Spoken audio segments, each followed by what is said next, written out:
Hi guys. Hello. Hi guys. Hi Luna. Hi Veronica. Hi Peter. Hi Sean. Um, you know, um, a little later than normal today. Um, went to bed at 7-ish because there were airstrikes all over Ukraine, and I'm just gonna say that in the coming couple of days, most likely my schedule is gonna be pretty chaotic because it depends on what's gonna be going on in Ukraine. Hi Peter, hi Rue, hi Joe, hi Gorilla Joe. My family is okay. I did have one of the scariest moments of my life yesterday because I was talking on the phone to my father, and it was right during the massive airstrikes on Lviv, and I asked him if everything was okay, and he said, "Oh, I'm probably going to go to the basement right now because I hear very loud strikes, and then I heard a strike in the back, and then service dropped, and then I didn't hear from my dad for the next 25 to 30 minutes." And then I heard from him 30 minutes later, and he said, "I'm okay. I'm just in the basement. Service is garbage here." So that's that. There were mass strikes on 14 different cities in Ukraine, big cities in Ukraine. Kyiv, there are a lot of people who have been unalived. There are a lot of people who have been injured already. There are a lot of people who have suffered from it. There are a lot of apartments ruined. There were strikes in Dnipro, Odesa, Mykolaiv, Kryvyi Rih, Zaporizhia, Ivano Frankivsk, Sumy. Lots of cities.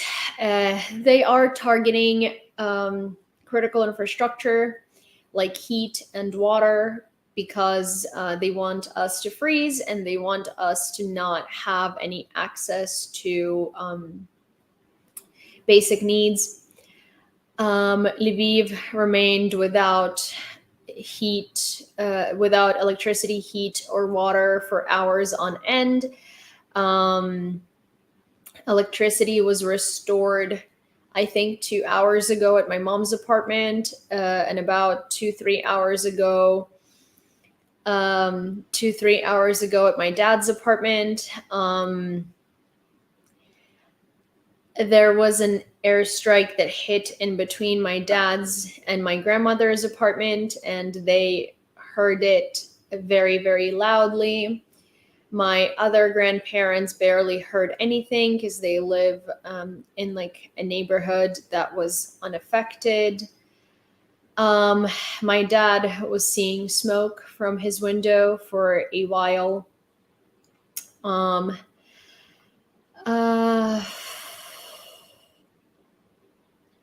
I'm from Lviv, Vlad. And if you're a Russian, then I suggest that you leave right away before you get booted, because I don't want to have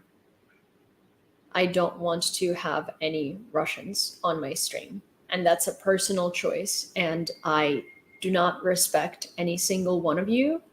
I do not have any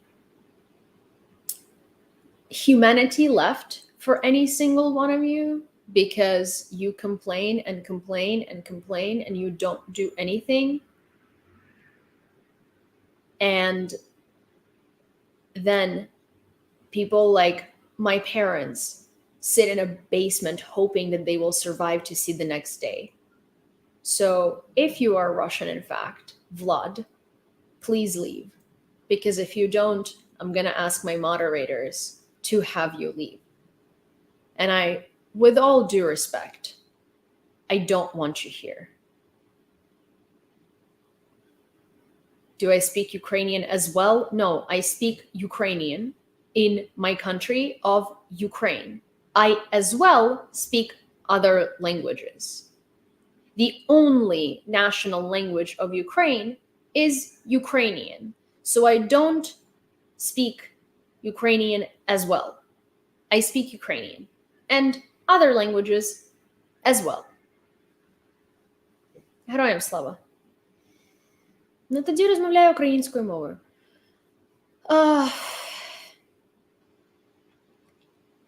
Anyways. Привіт, Влад. Не тебе! Та не тебе виганяють, а чувака, який здавався росіянином. Тебе не виганяють. Anyways. Привіт. Anyways, so yeah, there is another Vlad here too, and he's a serviceman of the armed forces of Ukraine, and he was joking that he just got here and he's already being pushed out because I was talking to a Vlad. But yeah, no, he's not being pushed out. he's very welcome here. But yeah, what I was trying to say is that, you know, yesterday I was doing a newscast. Not a newscast, actually. Yesterday was Sunday, and I decided that I will refrain from doing newscasts on Sundays now because I need one day where I can do things for me that I need to do rather than doing the news, because I simply just don't have time to do anything that I need to do. And I jumped on live yesterday at some point because I wanted to tell people about everything that was happening in Ukraine. Хорошого вечора. Або на добраніч вам вже. I was trying to tell people what was happening in Ukraine, you know, and at some point I just decided that I can't do this because, you know, my dad wasn't answering and there was just a lot going on, and it was like it was a lot.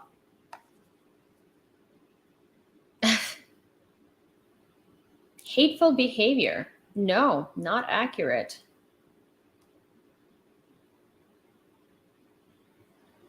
Appeal. What hateful behavior? Someone reported my live for hateful behavior. That's hilarious. Okay, what hateful behavior? I said, with all due respect, I don't want Russians on my live. Okay. Well, all right. Well, that's fun. Let's see what happens. Gotta love trolls reporting my lives for hateful behavior when there is none. I know. Well, Vlad could report me for as much as he wants. I know that live ended on TikTok. I see it. It's because I got reported.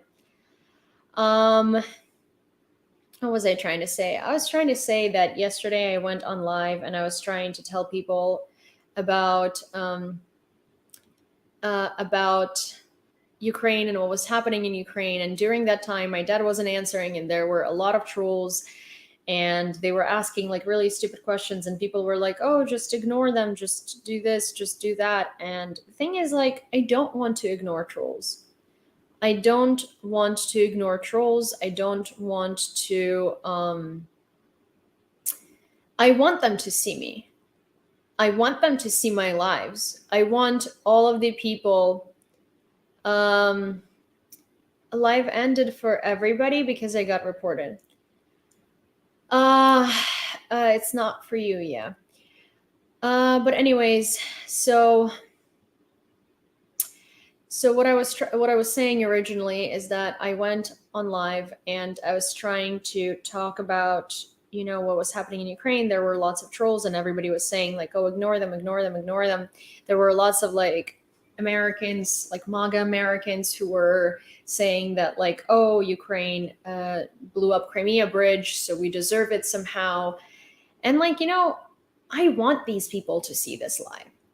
Because first of all, if you think that blowing up a military infrastructure bridge that's responsible for 80% of Russian military equipment supplies to Ukraine that kills us is anywhere the same as blowing up apartment buildings day in and day out, Ukraine gets shelled every single day for the past 8 months in different cities. It's not like Ukraine was shelling Russia and Russia decided to respond because they're so tired of it. No. The attack on Crimea Bridge is a response from Ukraine. And everybody is acting like Ukraine is a terrorist country because we struck a military infrastructure bridge after 7 months of Russia striking our cities every single day and killing thousands and thousands and thousands of residents. Honestly, if that's the logic that you live with, then I'm very sad for you because your critical thinking skills are non-existent. You can't possibly think that one strike on military infrastructure is somehow like not okay in the foreground of all of the strikes that Russia does on Ukraine. This morning, Russia sent a missile into the center of Kyiv, killing tens of citizens. That missile landed near Taras Shevchenko National University, where people were going to college. They were just getting to lectures.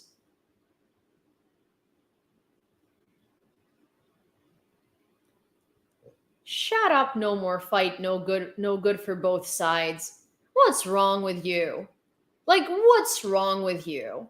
Ukraine's not fighting, you stupid asshole. Ukraine's defending itself. Negotiation's not gonna do anything because Russia's not negotiating. Russia's giving ultimatums.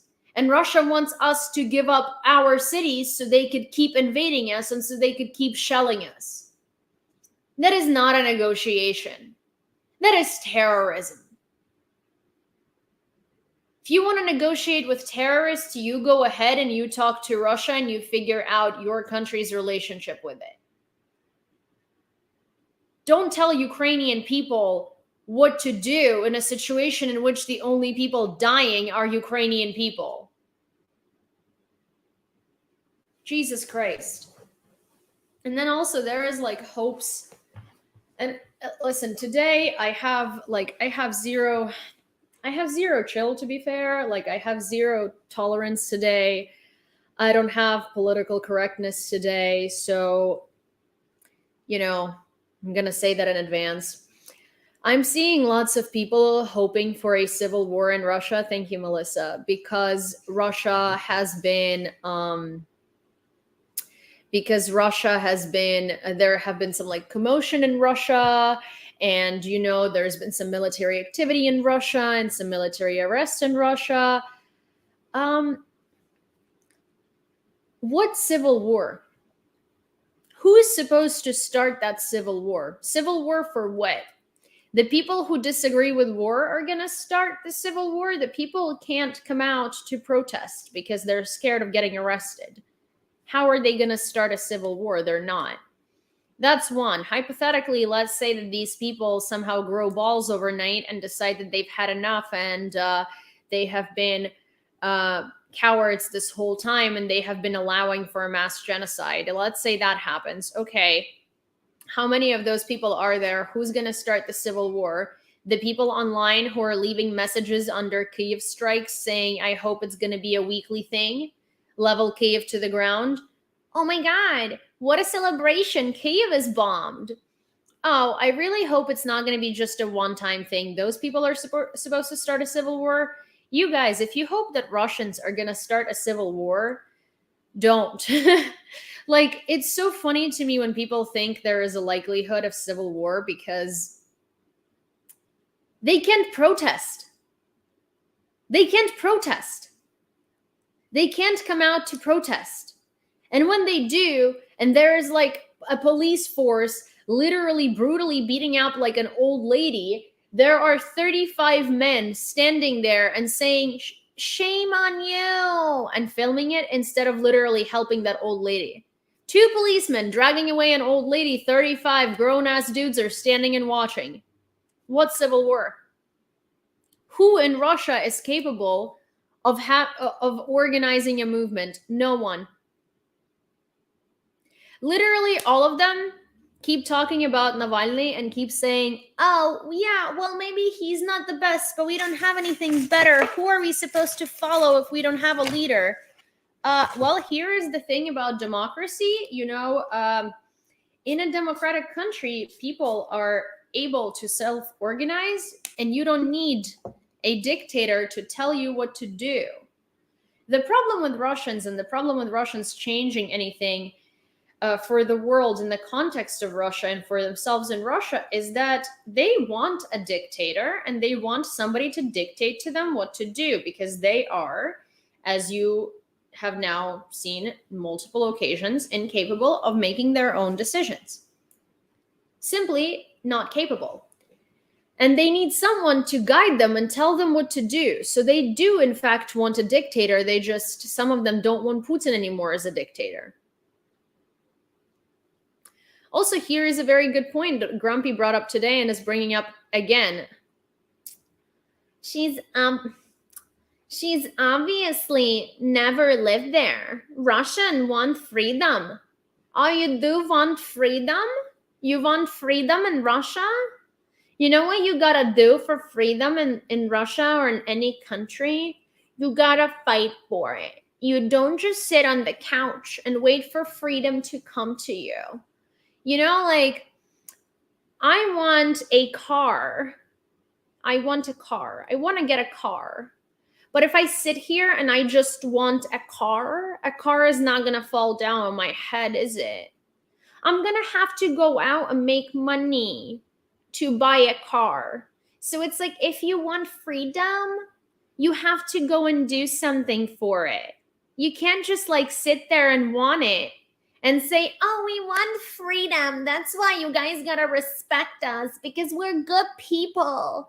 We want to sit on our couch and do nothing and have freedom from our dictator that's killing thousands of people daily in a neighboring country. We're not willing to do anything for it because we can get arrested for it, but we want freedom. And just because we want it, you gotta respect us because we're good people, because we want freedom. We don't support this. We don't support it, but we also don't support doing anything to show how much we don't support it, because that would be too much. We could get hurt. We could get sent to jail for 24 hours. We could sit in a jail. Have you ever sat in a jail for 24 hours? Do you know how dangerous that is for us?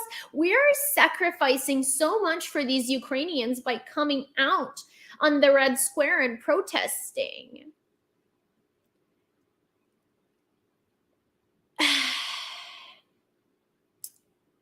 Ukrainians have literally given their lives for freedom in 2014.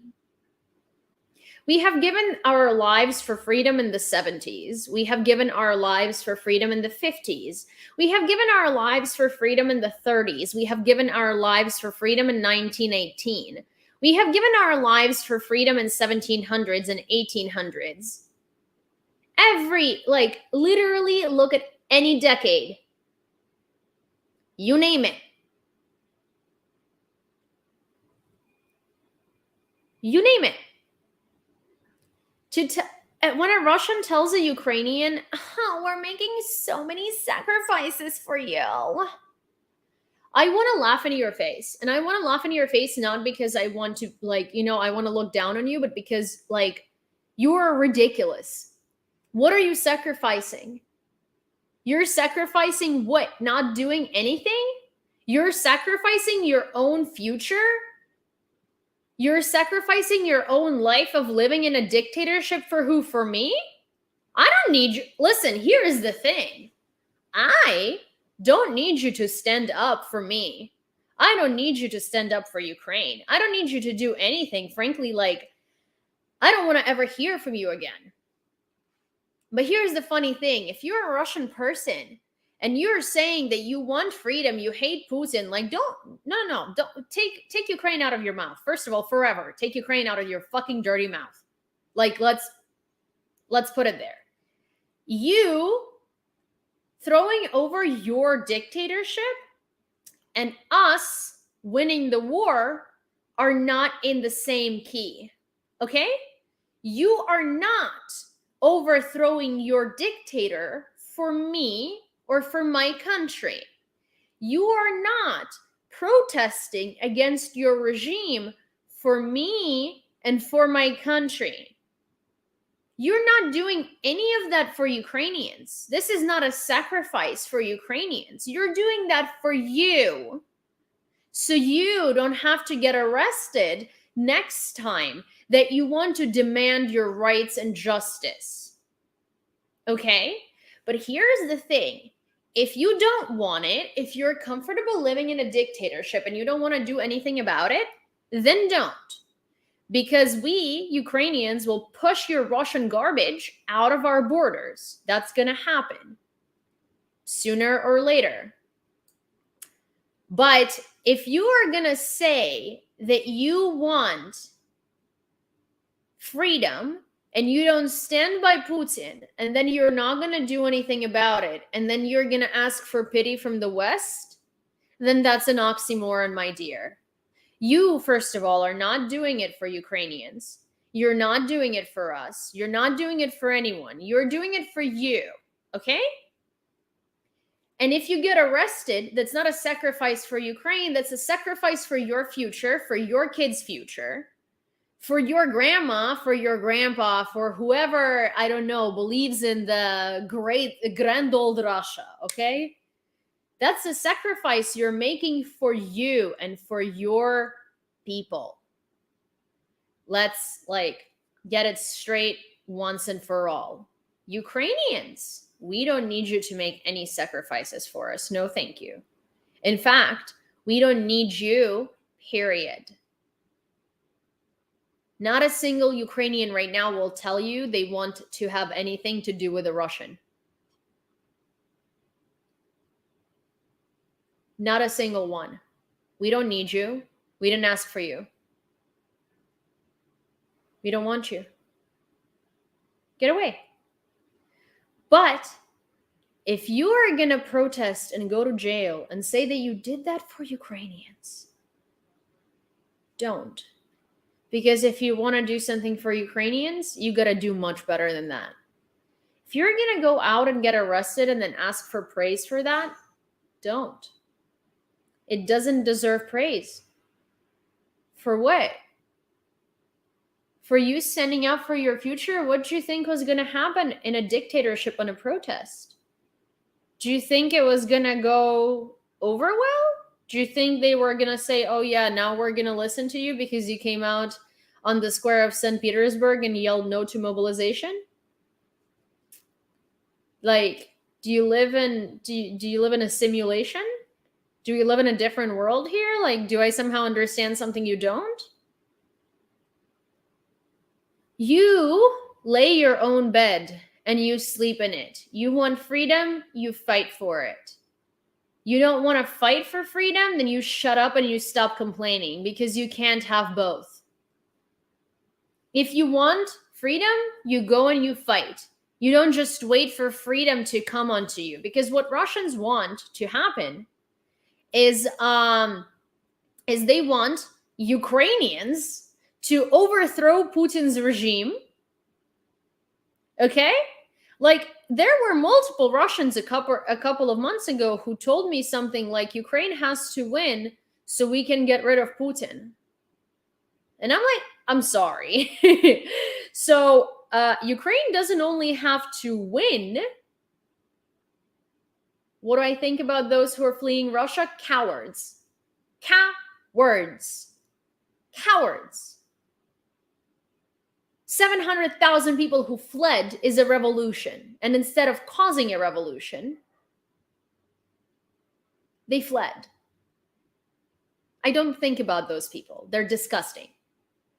Anyways, so let me get this straight. So Ukrainians don't only have to win so we can survive, so we can keep our lives, so we can protect our families, so we can have our borders back, so our people can come back home, so we can rule our country. We have to win so Russians can get rid of Putin. So Russians don't only want us to win so we could overthrow their regime? Honey bunny. Honey bunny. No. No. Also, to someone who's saying you can't cause a revolution without military support, wrong. Look at the revolution of dignity in Ukraine in 2014. Huge revolution resulted in our president, Putin's proxy, fleeing with the speed of light. No military support.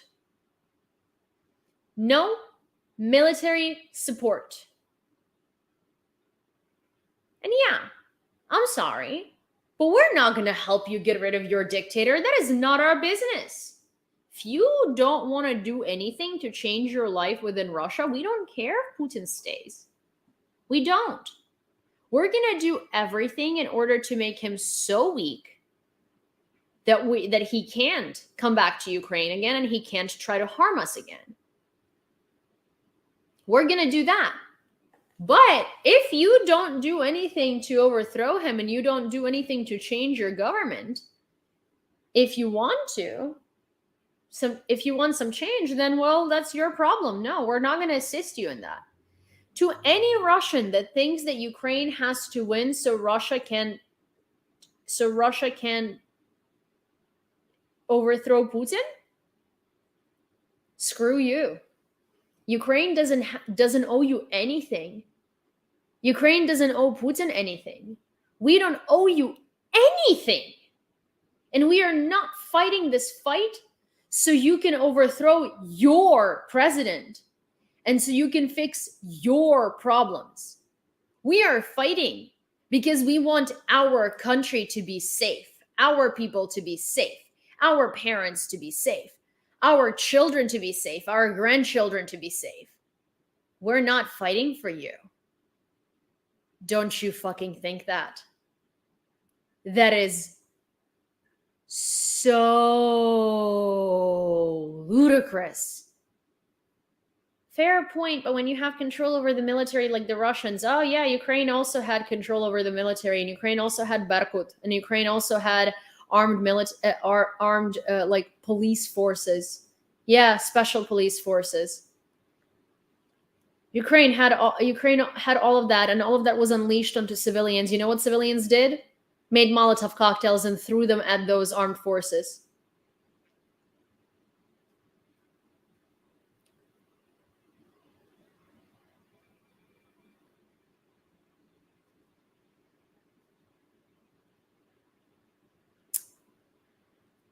Troll Central tonight. Anyways, I'm gonna go open the window in my apartment because it's a little too hot here, and then I'm gonna start on the news. And to every single Russian here who thinks that Ukraine owes you anything or Ukraine should win to help you with anything, fuck off. Why don't you? Ukraine doesn't owe you anything. And we're not gonna help you with anything. We're gonna take you out of our country for you to never come back. And then you do whatever it is that you want. You want to keep Putin? Keep Putin. You want to keep living in a dictatorship? Keep living in a dictatorship. You want to live in a country where you have no rights and you can't come outside without, saying, "Hail Putin"? You go do that. You go do that. Not my problem. Not his problem. Not his problem. Not anyone's problem. Your problem. And you are responsible for solving that problem because we are solving our problems.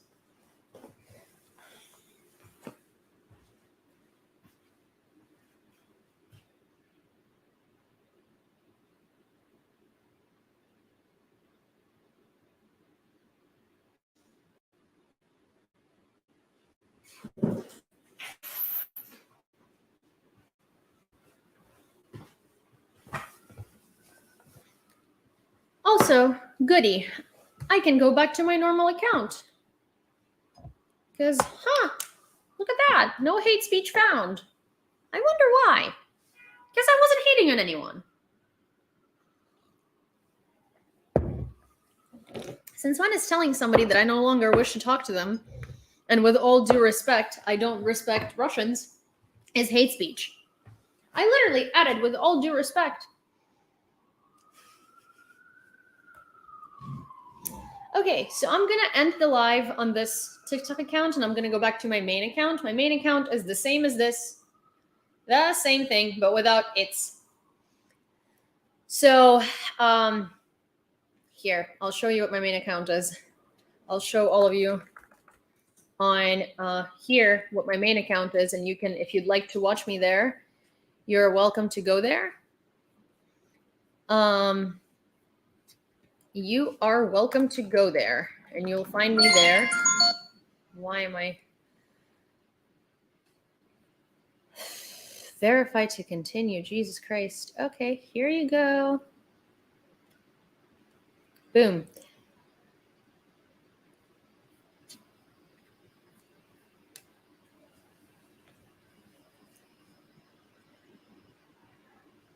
Well, I didn't say I hated Russians. I said that I lost all of my respect for them and grounded why.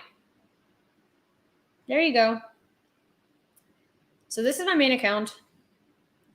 I'm going to go onto that account, and I'm going to be there. Also, if any of you want, usually it results in less issues. I have a YouTube account that does not get the same BS as TikTok does. And I also have a series of interviews with this incredible Ukrainian warrior who is the defender of Azovstal in Mariupol. And it's up on my channel already. And it's available both in the original language, as you can see, and in English.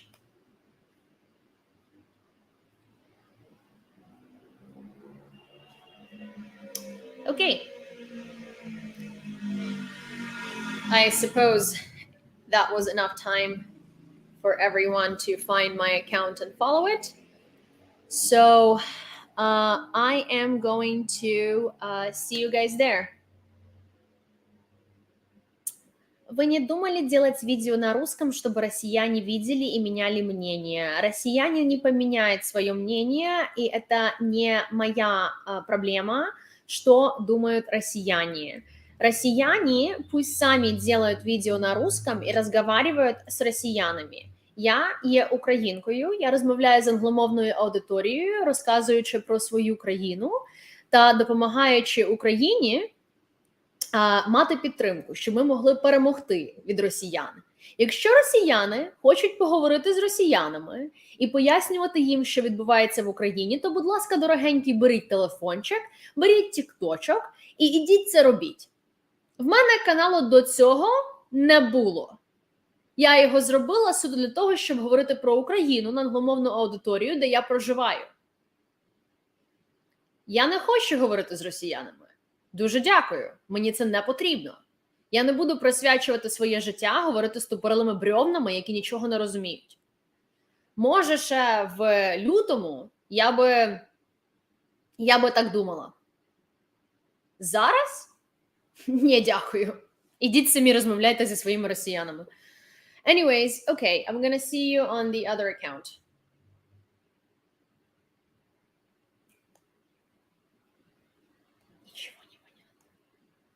Oh yeah, you know, so here's what happened. There was a Russian person who asked me, did you think about maybe having a Russian-speaking account to talk to Russians and explain to them what's going on? And I was like, no, I didn't think of doing that because I'm not trying to do that. Russians should talk to Russians and explain to Russians what's going on. It's not my job. And then I switched to Ukrainian. Hi, Eric. Hi, Ken. Oh, Cancun. That's so nice. And then I switched to Ukrainian and explained the same thing in Ukrainian. And she goes, oh, I don't understand anything. And I'm like, yeah, all I said was you go talk to Russians. It's your problem, not mine.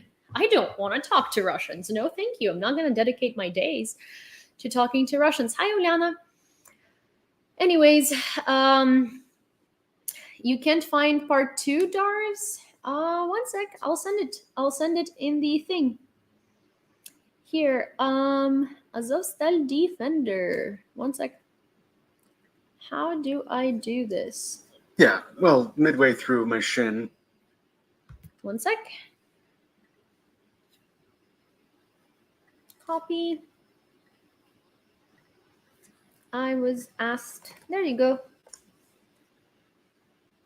Hi, Kayla. Oh, you didn't really miss a lot.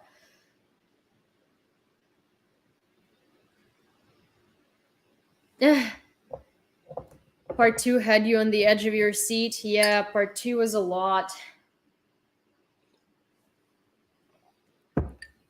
Also, Darbs, part 2 is pinned to my YouTube account. So, like, when you go on my YouTube account, the first thing you should see is part 2. Like, big. Okay. Let's get Telegram and let's talk about the news. The news today is a lot. The news today is a lot. The news today is really harrowing. It's horrific. The news today is really, really it's a lot. The news today is a lot. So I am going to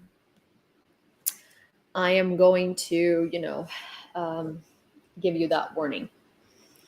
Okay, I'm gonna start. Gosh, there's so much. We have a little over 100 updates, and they start from yesterday. There we go. So, Russian military in the Kharkiv region drank ceramic tile cleaner. Ви тільки подивіться, що вони пили. Вони ненормальні. На добраніч.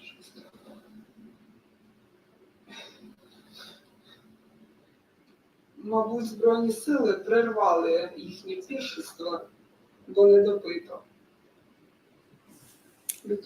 So this is a ceramic tile cleaner, and they were drinking it. Mm-hmm. From the bougie glasses. Oh yeah, it said contains alcohol on it. That makes sense. That makes sense now. It literally says contains alcohol. Wait, I want to see. Вони ненормальні.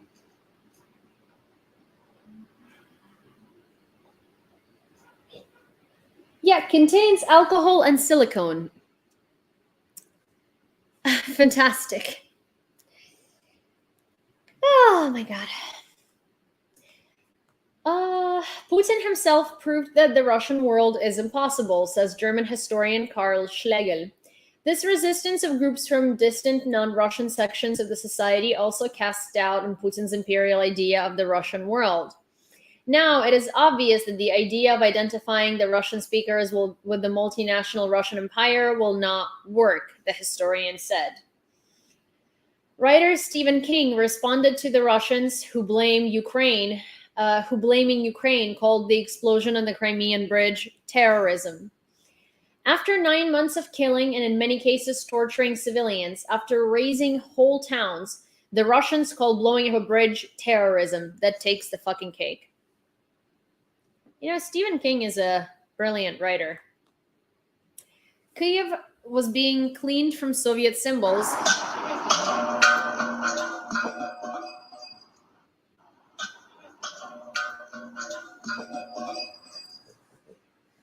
Yep, we don't need that.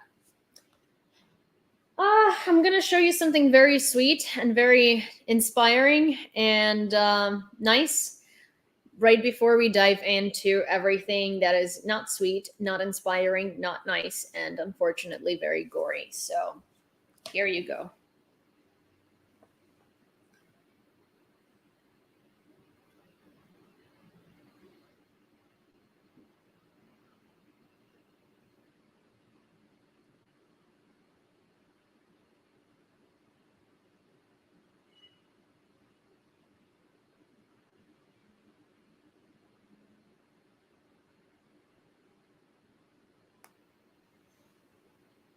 Yeah, it's Ukrainian defenders with their pets. You know, we all love our little animals. We love our little animals. Hello. Okay, Cindy, come on, give me some loving because we're gonna look at some really, really, really gory stuff right now. And you could be a little supportive. Cindy did. Cindy really doesn't like it when I when I like snuggle her like this, right? She likes to just sort of lay in my feet, and that's her thing. Hi, Bandit. And today, all day, she let me like cuddle her as much as I needed, and I really appreciated that because I was like, oh, I need some little doggy support. Go. Come on. Yeah, lay down. Come on, Sin. Well, it's not nice to show your butt to the world, Cinny. This is not only paws. Okay. All right. This night, Russian terrorists once again took the life of a civilian in the city of Zaporizhia. As a result of the shelling of the city, the infrastructure of the city was damaged. One section of a multi-story building collapsed. Another 5 people were injured. Among the wounded is a child with cuts from broken glass. Search and rescue work continues.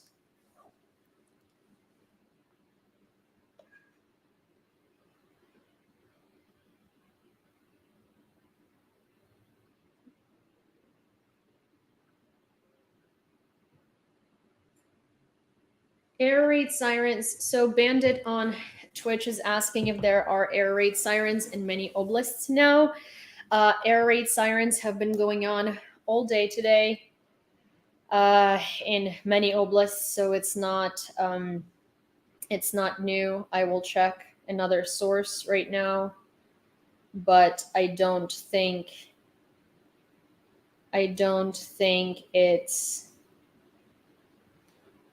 it's going on like right this second. It was going on all day though. My parents had air raid sirens all day in Lviv. Okay.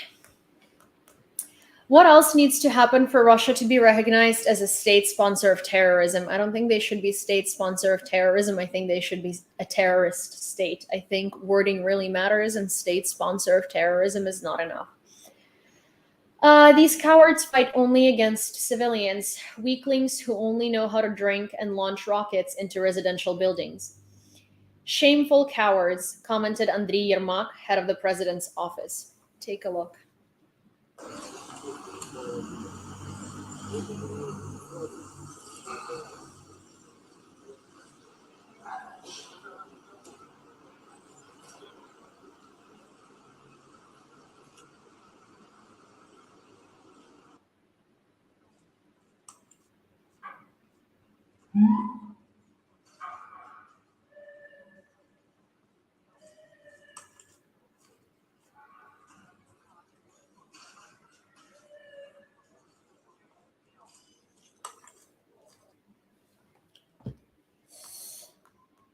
The enemy launched a missile attack on Kyiv.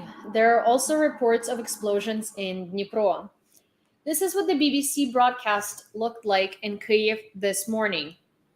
Country very close to the front lines was hit.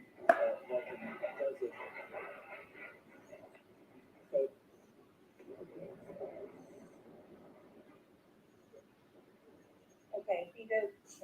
Country very close to the front lines was hit. If you don't understand what happened, this was a foreign journalist with BBC in Kyiv talking about the events in Kyiv that morning, and then a missile strike hit, and so he had to hide. Also, Bandit says on Twitch, I think the next step by the terrorist state called Russia is making another Mariupol massacre, and that's it. There is the trigger. And by that point, well, depends on the US Senate. No, because if they do that, then thousands, hundreds of thousands of Ukrainians are going to die again. And the next step is for the US and for all of the European countries to stop acting like, you know what? For those of you who haven't seen I'm going to show you something. I've showed this a couple of times. If you guys don't follow me on YouTube, then you don't know about this, but I have a YouTube, and I've interviewed an incredible guy. His name is Tork, and he is a defender of Azovstal, defender of Mariupol, and he is an incredibly brave young man. He is fantastic. I'm going to right now actually stream you a part of his interview that talks about Mariupol and talks about what was happening in Mariupol, because he was one of the people who defended Azovstal. And no, we have to do everything to prevent another Mariupol, is what we have to do.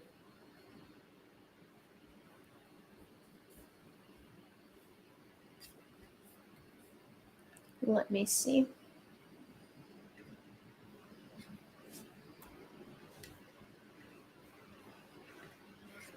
So, how did you end up in Azovstal? You don't have to give me like an exact date or anything if you don't remember, but just generally.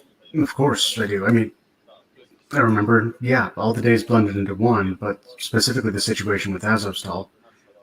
I got wounded on 12th of April. I got blown up by a grenade. I was down for 3 days. At that point, the city was divided into 2 defense sectors. One in Azovstal, which after the enemy separated us from Azovstal and pressing in on us, so they surrounded Azovstal and completely separated us into 2 defense sectors. We didn't have any contact with Azovstal besides walkie-talkies, and our sector was collapsing in on us. The inner city sector, our defense radius was shrinking in on us, so 3 days after I got wounded, I was told there was an order to break through in their rear, their positions. You can even say through the deep rear of the enemy. So you basically gotta get courage and drive through the Russians. So to paint a clearer picture here, would this be the same point in time when the 36th Marine Brigade was supposed to meet Azov? Yes. The 36th Brigade turned out a bit different. Their mission was get to Azovstal with all personnel, to merge with Azov with their full unit. They were supposed to come towards us, our sector that was heading to Azovstal, to help us create a corridor so we would be able to break through and hold a stronger defense in Azovstal. Where we'd wait for some shift in the battle, as in with the rest of the garrison, to see what comes next and what our government can negotiate. The 36th Brigade, in its majority, decided to do something different.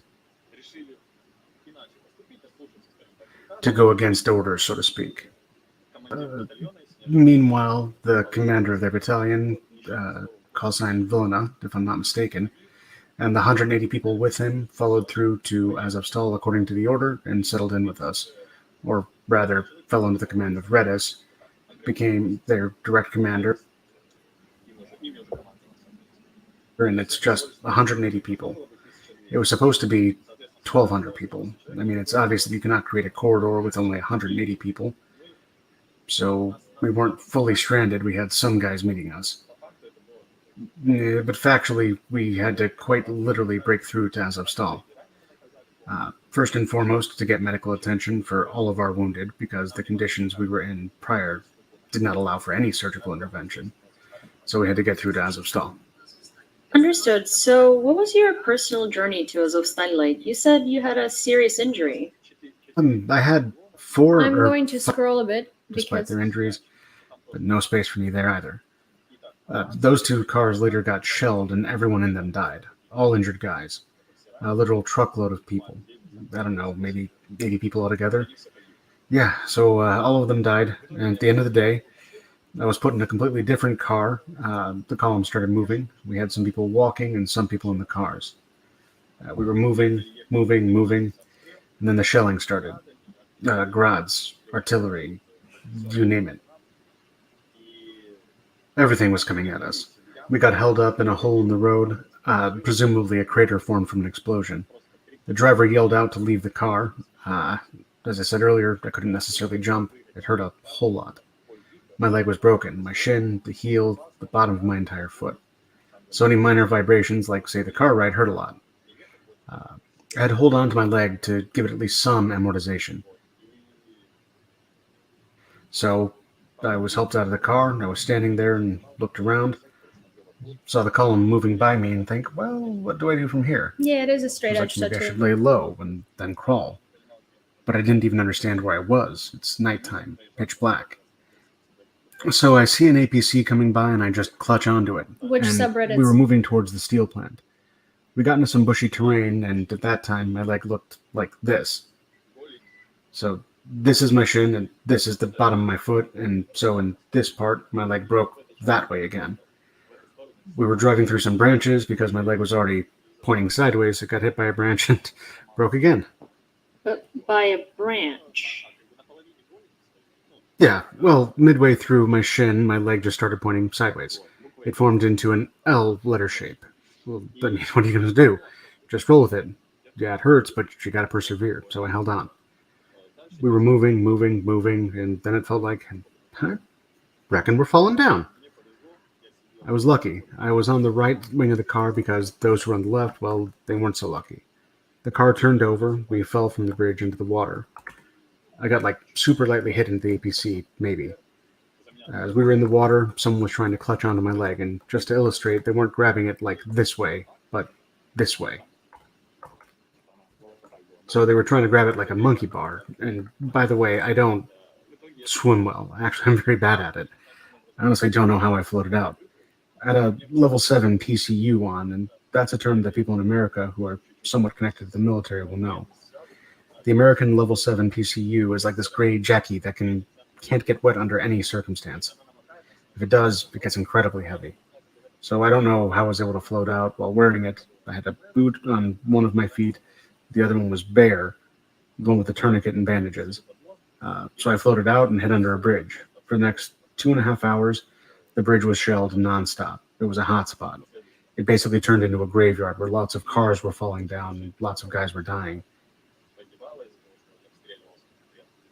It was very heavy shelling, so I was there for about 2.5 hours, and I thought, well, I'm going to freeze to death or I'm going to bleed out. The options are slim here. It's April 15th. It's very cold, especially when you're wet at 5 a.m. or 6 a.m. I don't know. So I decided to crawl to Azovstal, but crawl, I really couldn't. Before I could even... Okay, so there is a lot in that interview, and you guys can watch it on your own accord if you'd like to. In that interview, he also explains a lot about, so there are 2 interviews so far. It's a series of 4, each about 40 minutes long.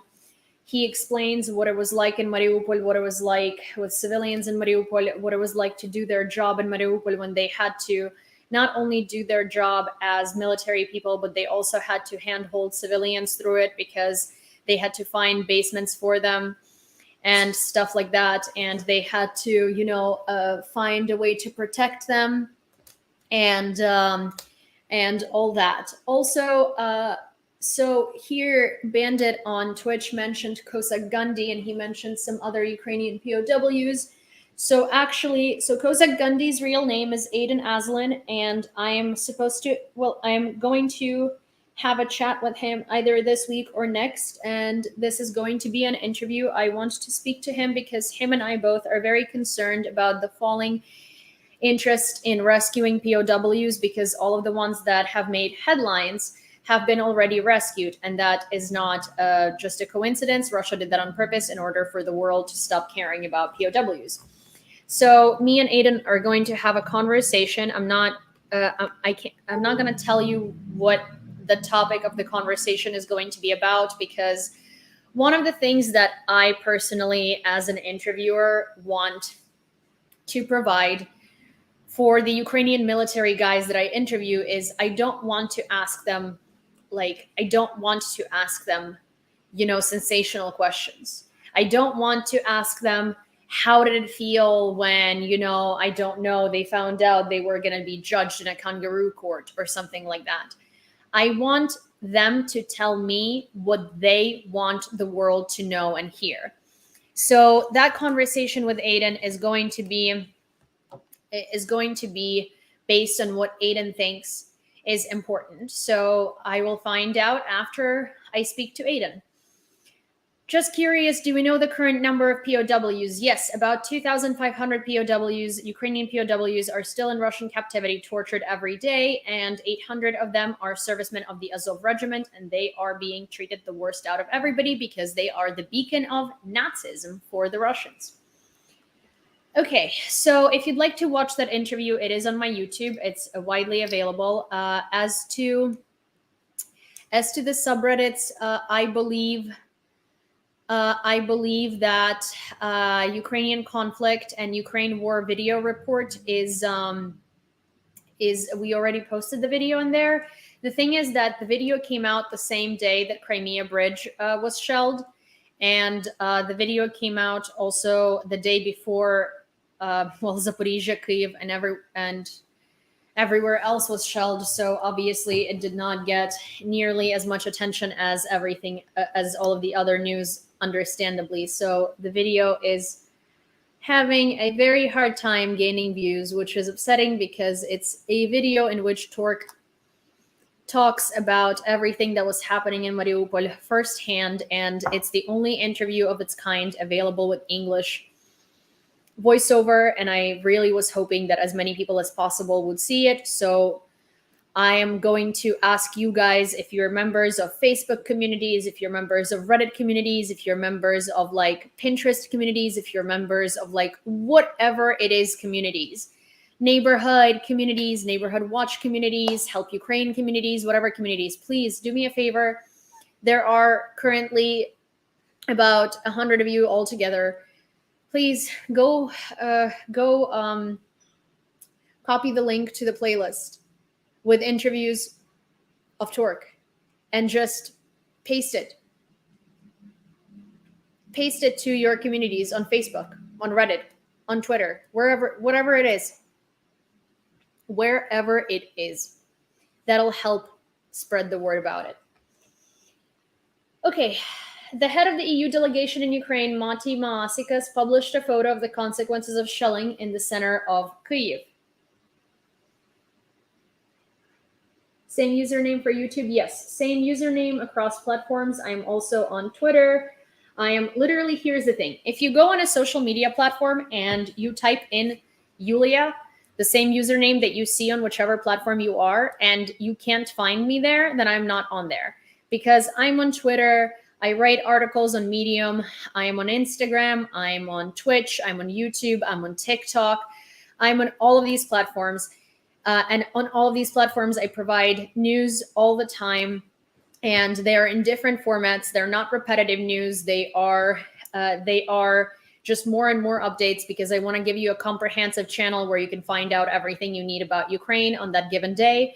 So the only channel that doesn't have anything, so to speak, like unique about it is Twitch, because Twitch is just complementary to YouTube. But yeah, every other network is something new. I have a bunch of articles, well, 2 articles at this point on Medium, and tomorrow I'm going to try and post another one, and that article will be titled "What It's Like to Be Ukrainian Abroad Amid a War," and it'll have a lot of very personal accounts of what it feels like when you can't do anything, and what it feels like when your parents are not responding, and what it feels like not being able to go to bed until 7 a.m, and what it feels like when you're trying to call your family members nonstop and you don't know what's happening to them. And if anything happened, there is nothing you can do. So yeah, and right now on Medium, I have 2 articles, one about Azov and one about Russian propaganda. So if you like reading, Medium also has an audio feature. Take a look. The consequences of shelling of a residential quarter in the city of Dnipro.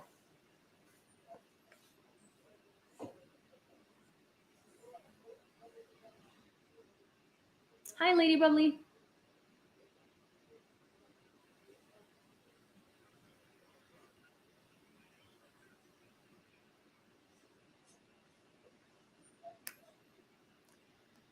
One of the explosions in the center of Kyiv was caught on camera.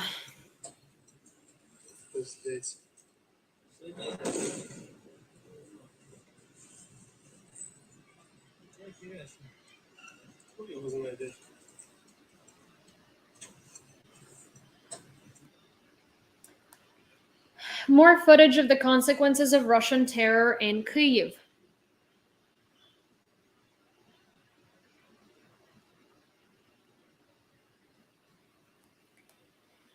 So this is I'm going to show you footage of a children's playground in Kyiv that had a bomb land on it yesterday. And I'm going to tell you a semi-what personal story. As a lot of you know, I voice over history videos for United 24. You might have seen them on Zelensky's page. You might have seen them on United 24 page, both on YouTube, TikTok, Twitter, and Instagram. It's a rubric personal for Volodymyr Zelensky, and I am the person behind it. If you might have recognized my voice and thought that might be me, it is me. So my project manager for this specific venture with United 24, his name is Blood.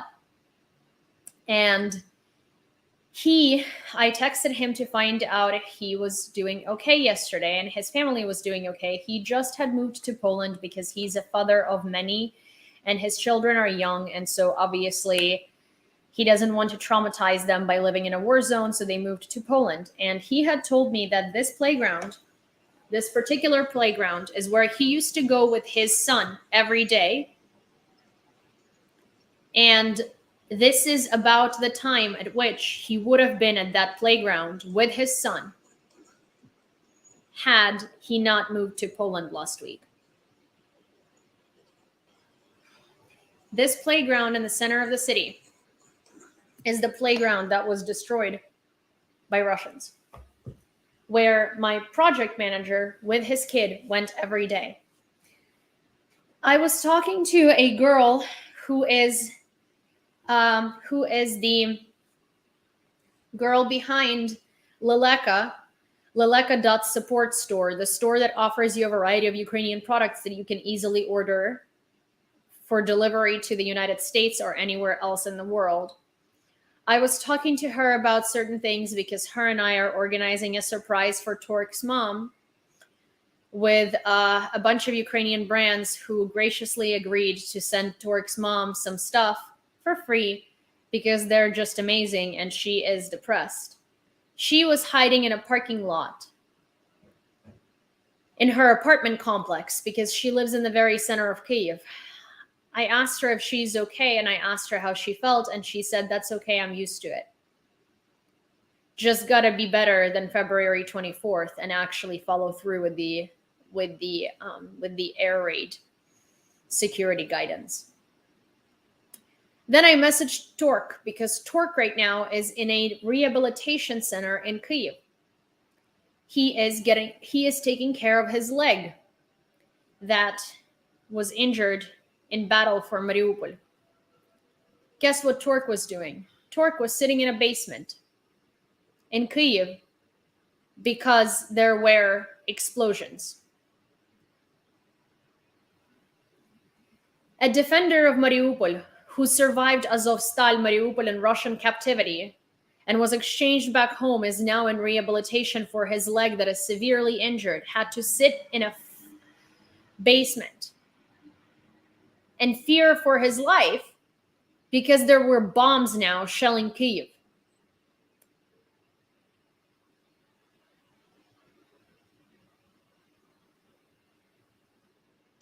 You know, my mom, we have a 2-story apartment back in Ukraine, and my mom just got a puppy. It's a very, very cute puppy. And under the stairwell to the second floor where my mom's bedroom is, there is this mattress thing that the dog really likes. And my mom kept referring to it as like, oh yeah, this is the dog, really likes this. The dog really likes this like corner here. And so this entire time I thought that my mom had organized a dog bed under the stairwell because it makes sense. The dog likes it there.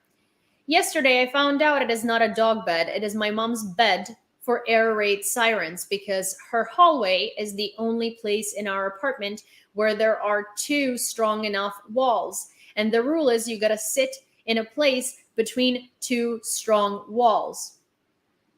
And my mom had organized for herself an air raid bed where she sleeps/sits depending on the time of day when there are air raid sirens. And it's not a dog bed. It's my mom's air raid siren bed.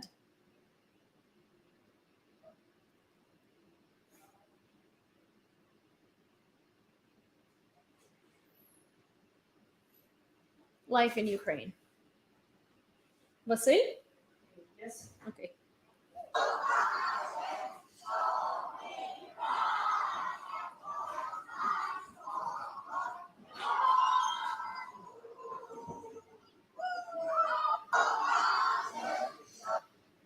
While the Russians arrange missile terror, little Ukrainians in the shelter sing the anthem. These are school kids who were put in the basement in a bomb shelter during a school day, and they're singing the anthem. My friend Yulia, you might remember her. She's the one that her and I have organized a charity in Ukraine. It's called Return of Childhood UA. It's on Instagram. It's an amazing charitable organization. They don't have a lot of followers, but they do a lot of incredible stuff. And she dropped her kid off, Uliana. She has a 7-year-old daughter. The daughter is in the 1st grade. And she dropped her kid off in at school. And she was like, you know what? I'm going to, yes, Yulia and Max, I'm going to go and I'm going to get some coffee. And then I'm going to go home. While she was getting some coffee, an air raid started, and she decided to stay in the city and only go home when the air raid is over. About 5 minutes later, 300 meters from the school where her kid was, a bomb landed. She ran into the school, grabbed her kid, and drove out of the city. Because that bomb landed 300 meters away from her child.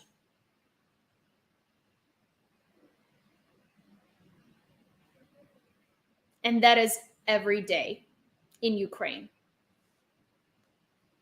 Strikes were recorded on energy infrastructure facilities in Lviv region, water and electricity cuts in the city. My parents did not have electricity until 4 hours ago. In the Shevchenkivsky district of Kyiv, 8 people were killed and 24 civilians were injured in a missile attack on Monday, Rostislav Smirnov, an advisor to the Ukrainian Interior Minister, said. More footage of the morning shelling of Kyiv.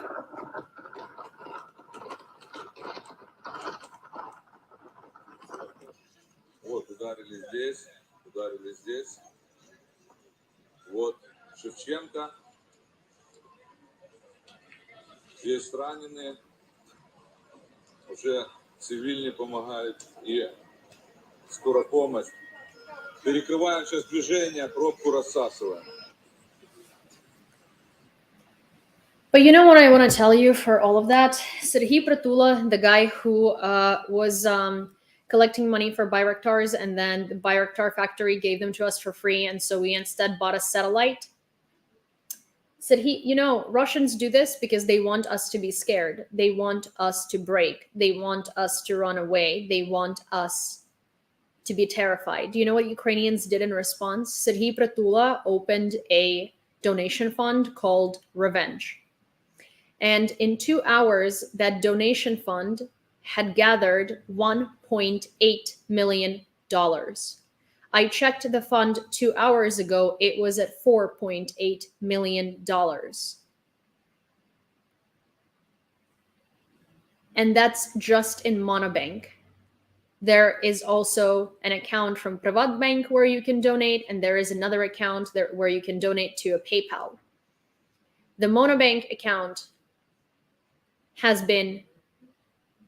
was at 4.8 million hryvnias 12 hours after the explosion occurred.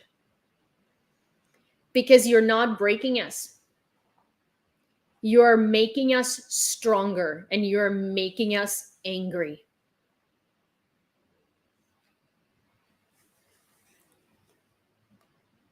This is not just a war, this is a crime against humanity. These are the words of the Estonian president Alar Karis commenting on Russia's missile attack on residential areas of Zaporizhia. Officially, strikes were recorded on energy infrastructure facilities in the Lviv region, water and electricity cuts in the city. The moment the rocket hit the pedestrian bridge near the Arch of Friendship of Peoples, it is symbolic that the Russians are shelling a place that was considered a place where friendly relations between Russia and Ukraine were revealed. This bridge opened last year.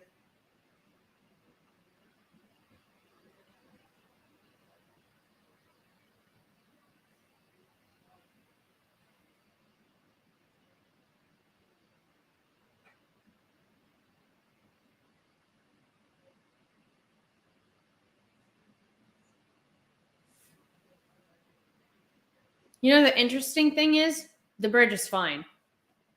Because it was built by people who know how to fucking build things. And don't do it through their ass.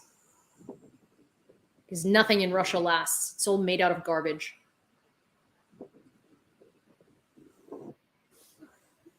I'll show you a photo later of what the bridge looks like.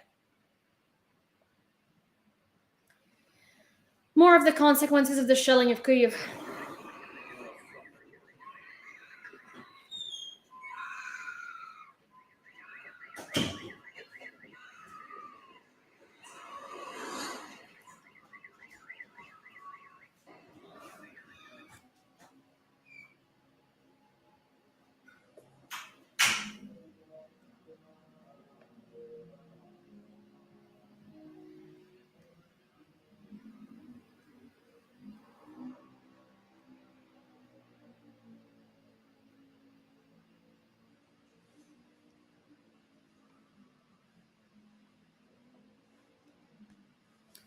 The terrorist country of the Russian Federation has inflicted massive missile and air strikes on the territory of Ukraine using strike UAVs.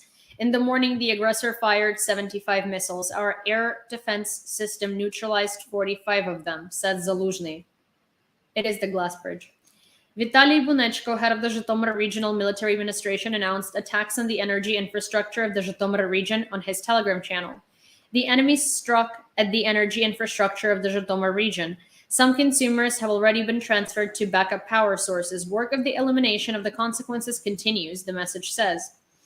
Occupiers want panic and chaos, want to destroy our energy system, said President Zelensky. The terrorists have two goals: energy facilities throughout the country and people.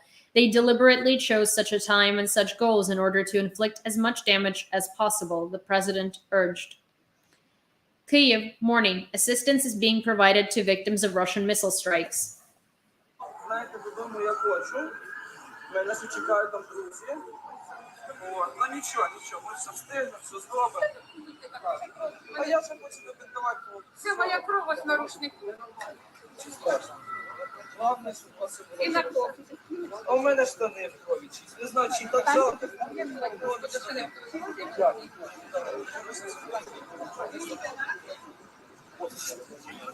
Все, легкое выражение, тебе очень.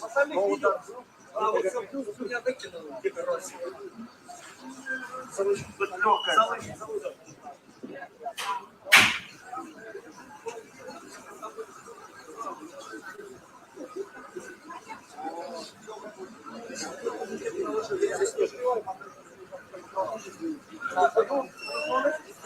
О, это справа.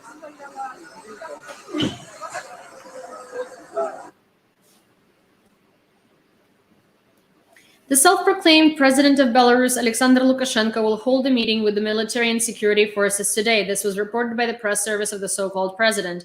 The meeting was about to start. They decided that Belarusian military is now going to be mobilized into Russian military. Dmytro Kuleba said, I am in constant contact with partners since early morning today to coordinate a resolute response to Russian attacks. I'm also interrupting my Africa tour and heading back to Ukraine immediately. Foreign Minister Dmytro Kuleba. See, this is funny. This is the difference between most world leaders and Ukrainian world leaders. Dmytro Kuleba is in Africa. Ukraine is being shelled to the ground. He interrupts his tour and he goes back into the war zone. In social networks, Russian propaganda begins to spread fakes that against the backdrop of a massive missile attack on Kyiv and other cities of Ukraine, an active infantry offensive is starting. Note that this is fake, and the armed forces of Ukraine do not confirm such information. Also on social media, there is information that the embassies have begun evacuation from Kyiv. This is also fake data. Ukrainian President Volodymyr Zelensky, along with German Chancellor Olaf Scholz, called an emergency meeting of the G7 amid a massive Russian attack. 3 cruise missiles launched this morning over Ukraine from Russian ships in the Black Sea and crossed Moldovan airspace. The head of the MFA of Moldova summoned the Russian ambassador for an explanation. These are the consequences of shelling in the Obuchiv area of the Kyiv region. As a result of the explosions, more than 20 residential buildings were damaged, according to the National Police.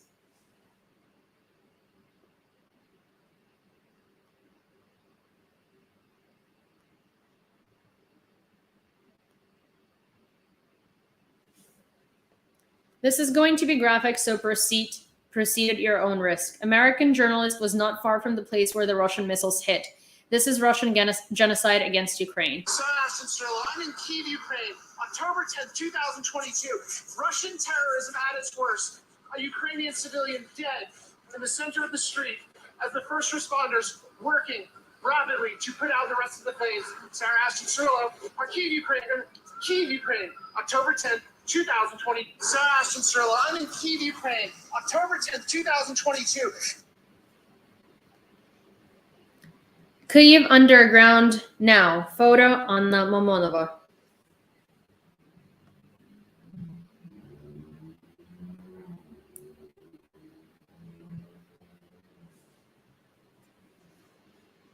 Currently, the Russian media are spreading a large number of fakes. Some of them. Russian offensives started in other directions. Fake.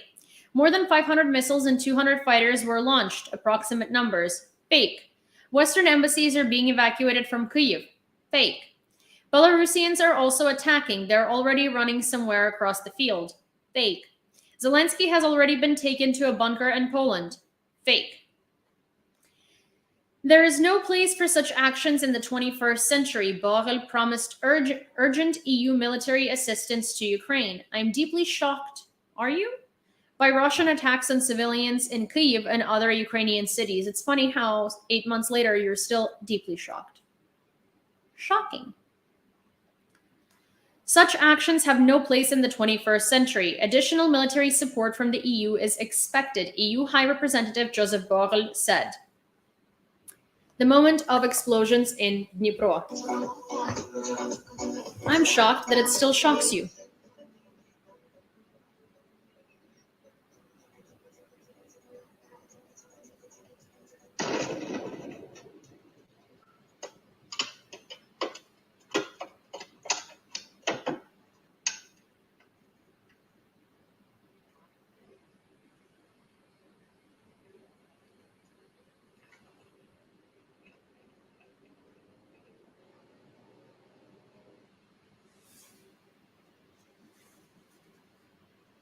These are the consequences of the shelling in the Brovarsky district of Kyiv region.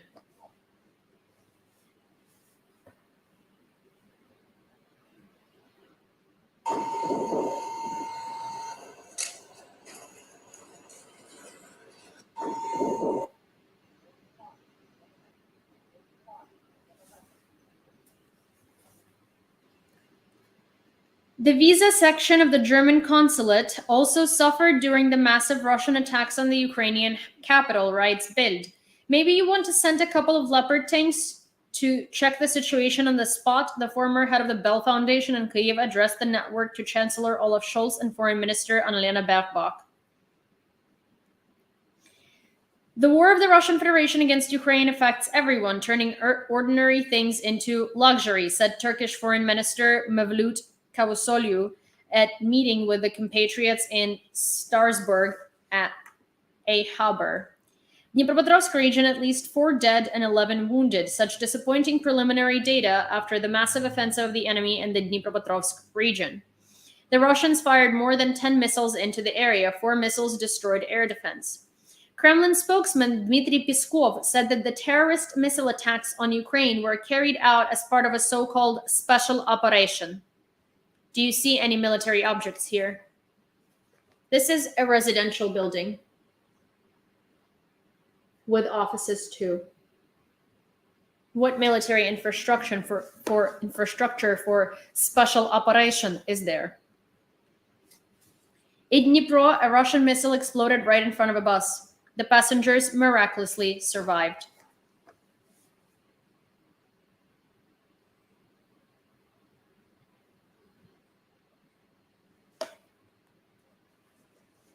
Elimination of the consequences of Russian missile strikes continues.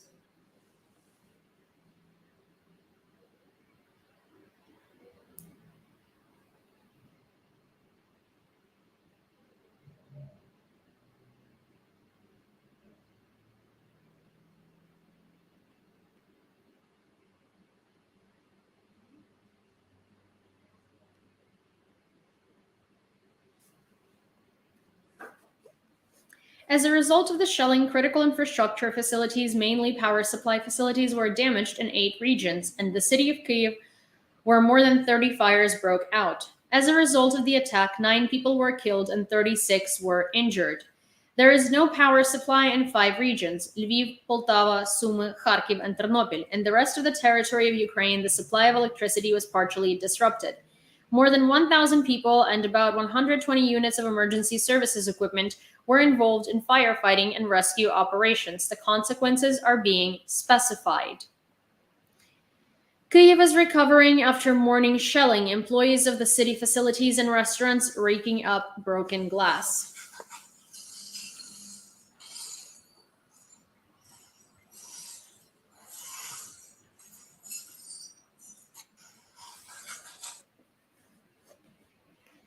Minister of Foreign Affairs Dmytro Kuleba wrote on his Twitter, "This nonsense about Putin being provoked must stop. He does not need anything to provoke him in order to commit heinous crimes. I ask international media to stop shifting the blame on the victim of aggression by suggesting that Putin responds or is being provoked." I had a call with my Turkish counterpart, Mevlut Cavusoglu, who strongly condemned Russian strikes and affirmed that Turkey will continue its support to Ukraine.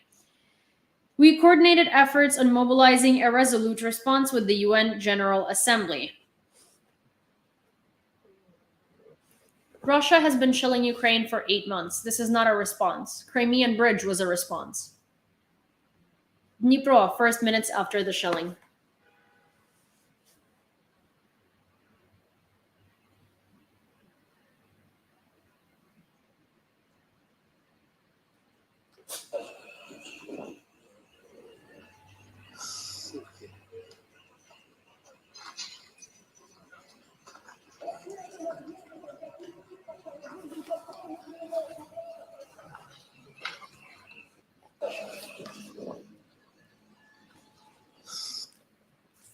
Yes?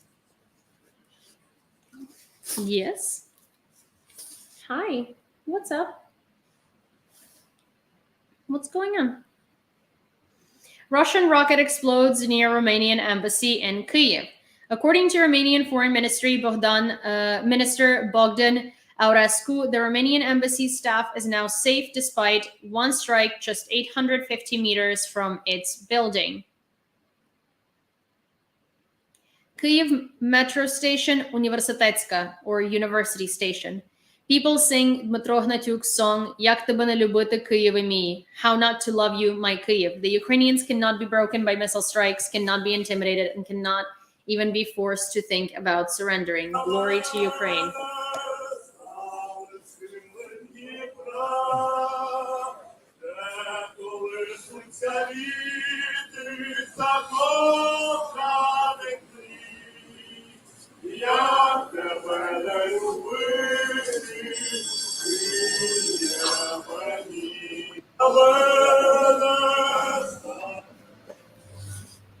According to updated data, at 14:00, the Russian Federation launched on Ukraine 84 missiles, 24 drones, 13 of which are kamikaze drones.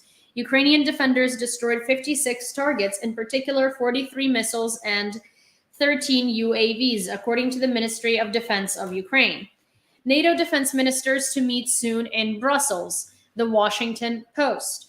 Defense officials from around the world will gather in Brussels for an emergency meeting in the Ramstein format amid a string of missile strikes on Ukraine.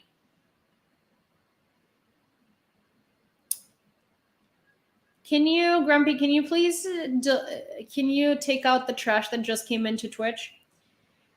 WP notes that the meeting will take place this week, but the exact date is unknown. In addition, WP reports on the forthcoming meeting of NATO defense ministers. The Bundeswehr announced the delivery of the first batch of IRIS-T air defense systems to Ukraine. A regime that brings terror and death, Roberta Metsola, the president of the European Parliament, reacted to Russia's attacks on Ukrainian cities. Putin cannot do the only thing his hardliners demand to win the war, analysts at the Institute for the Study of War say. A reshuffling of senior military leadership will not solve the systematic problem that have hampered Russian operations, logistics, defense industry, and mobilization since the invasion began. Scapegoats can only temporarily divert criticism from Putin, and the emergence of outright condemnation of Putin's leadership among the most dedicated headliners is likely a harbinger of coming discontent. Klitschko reported 5 dead in a strike on Kyiv. According to the mayor, 51 people were injured. 42 of them were hospitalized in the city hospitals. Велика балістична атака російських варварів на столицю та обласний центр України. У Києві ми бачимо зранку влучання в кількох районах, зокрема в центрі нашого. 1 second, I'm going to download this video and I'm going to play it for you because I think it's important to hear from the mayor of the city himself what happened, and I will show it to you on TikTok. And obviously, if you're on Twitch, Twitter, or YouTube, you will have a better view because you're going to have it full screen. So it's going to better.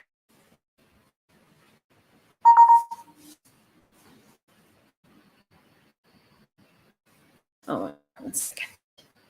1 second. Failed because I have too much garbage on my computer and I really need to clean my trash on my computer. Okay, this should work.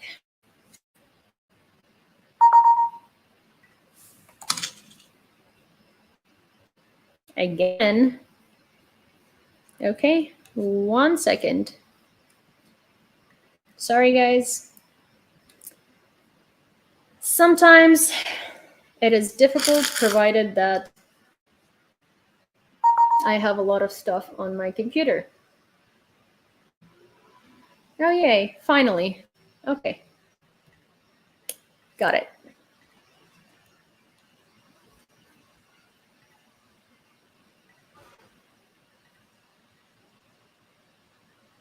Атака російських варварів на столицю та обласний центр України. У Києві ми бачимо зранку влучання в кількох районах, зокрема в центрі нашого міста. Також агресор вдарив по кількох об'єктах критичної інфраструктури. За даними на цей час, від ракетних ударів в нашому місті загинули 5 людей. 51 постраждали. Зараз 42 людини знаходяться в закладах міста, медзакладах. Усі міські служби працюють в режимі надзвичайної ситуації, оперативно реагують і долають наслідки атаки. Зараз ми бачимо, служби комунальні працюють, загроза триває, і тому прошу всіх не нехтувати безпекою і сигналами повітряної тривоги. Під час тривоги, будь ласка, перебувайте в укритті, візьміть, будь ласка, теплий одяг, воду, запас їжі, зарядний пристрій для телефонів. І в місто прошу без гострої потреби будь ласка, не заїжджайте. Нагадаю, що станції метрополітену працюють як укриття. Наразі після відбою тривоги, яка тривала 5,5 годин, рух поїздів на всіх станціях столичного метро поновлений. Ми працюємо, робимо все для життєзабезпечення міста. Дякую всім киянам за розуміння і витримку. Ворог хоче нас злякати, у нього нічого не вийде. Зберігаємо спокій і діємо виважено. Разом ми вистоїмо. Слава Україні!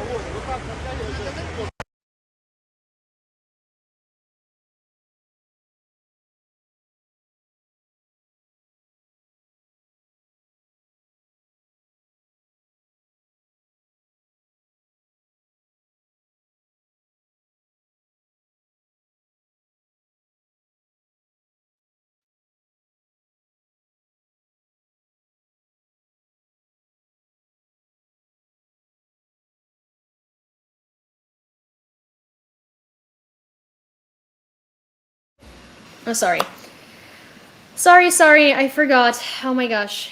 Okay, so what I was saying is that Veronica was asking if I need, Veronica was asking if I need an external drive for storage. I don't.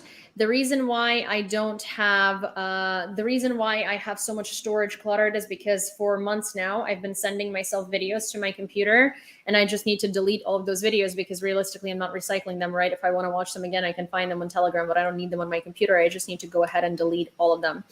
But there is a lot of other random like electronic gear that that I do need, and if anyone wants to check it out, which is absolutely not like you know, necessary, nor is it something that you should do. But if you wanted to, I do have an Amazon wish list, and there is some electronic stuff that could be incredibly useful. But that's just, you know, that's just stuff like that. But you really absolutely don't have to do it. I have one of the things that I wanted to put on there is a gimbal for my camera. That's about like $100 something, which is incredibly expensive because what I'm planning on interviewing. I am planning on interviewing another Azov fighter, and he is going to be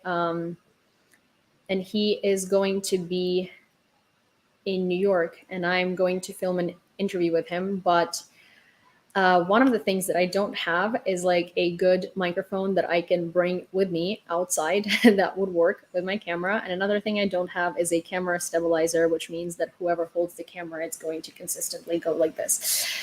So there is that. But that's all. That's all. Russian President Vladimir Putin will become a legitimate target if Russia uses nuclear weapons in the situation around Ukraine. Former White House National Security Advisor John Bolton said in an interview with CBS News. I think we should publicly make it clear not only to Putin, but also to the leadership of Russia, the Russians. If Putin allows the use of nuclear weapons, he will sign his suicide note, Bolton said. Also, AJ Fojo, he has a Patreon, and you can subscribe to it, effectively, basically fundraising, because his Patreon is supposed to be a platform where he could his Patreon is supposed to be a platform that will allow you to you know, help contribute to his expenses. Estonia is preparing official recognition of Russia as a terrorist state. Chairman of the Foreign Affairs Committee of the Estonian Parliament. So to the people who are asking where my Amazon wish list is, it's on. Actually, I need to like look at it, and I don't even remember half the stuff that's on there. But my Amazon wish list is in my link in bio on TikTok. And it's in my about section on, oh my gosh, let me see. I don't really know if my Amazon wish list is here. I will tell you where you can find it. 1 second. Here, I'll put it on the screen. It's, if you go at beacons.ai/Yulia, you can find everything pertaining to all of my social media, to everything on there. It's a comprehensive guide to where you can find absolutely everything that you can find. I also really need to clean up the Amazon wish list because some of it is just like, most of it right now is like personal stuff. And I need to add some things. Anyways, I haven't really used it in a very long time. Okay, it is reported that today the glass bridge, a meter away from which one of the Russian missiles exploded, survived and remained fully intact. Unlike the Crimean one, it is important to note that the famous glass bridge in Kyiv is made with glass inserts. On the bridge, not only did the glass not break, but the handrails did not bend either. Steel for the bridge was produced at Azovstal. Therefore, we want to remind the occupiers that Ukrainians cannot be broken. The steel for this bridge was produced at Azovstal.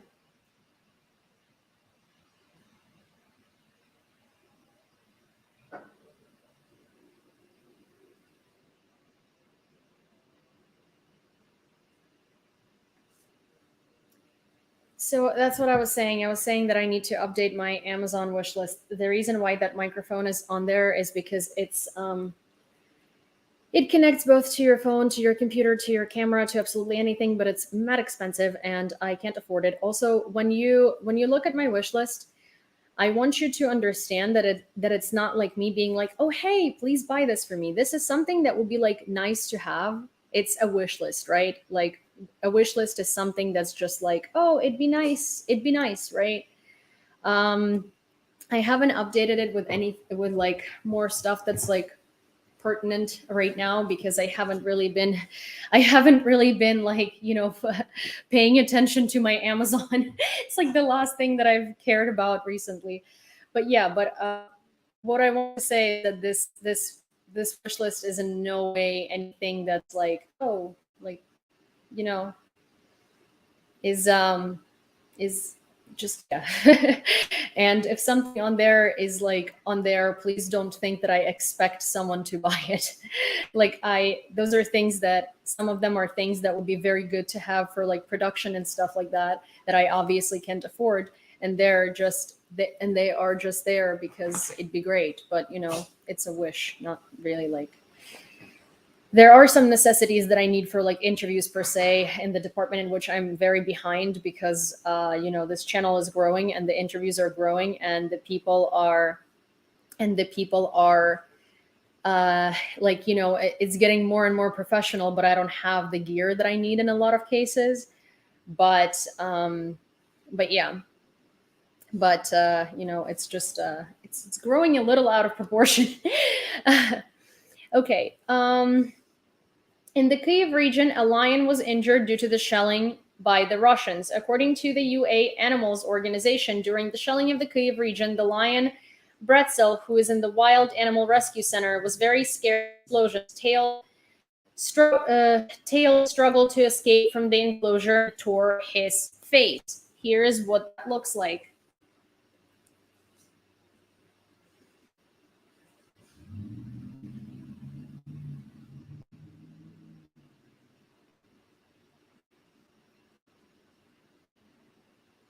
Oh my gosh. Thank you, Natlin.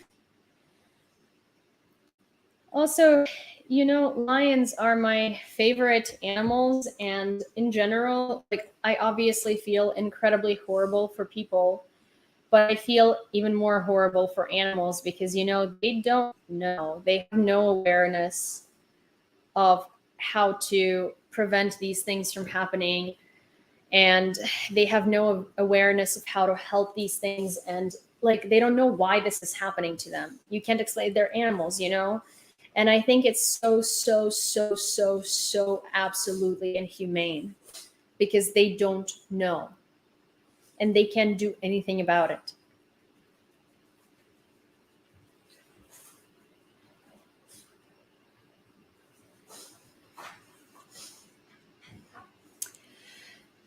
Armin's quote for today is up, and I'm going to read it. Armin always sends a quote every time, and they are fantastic.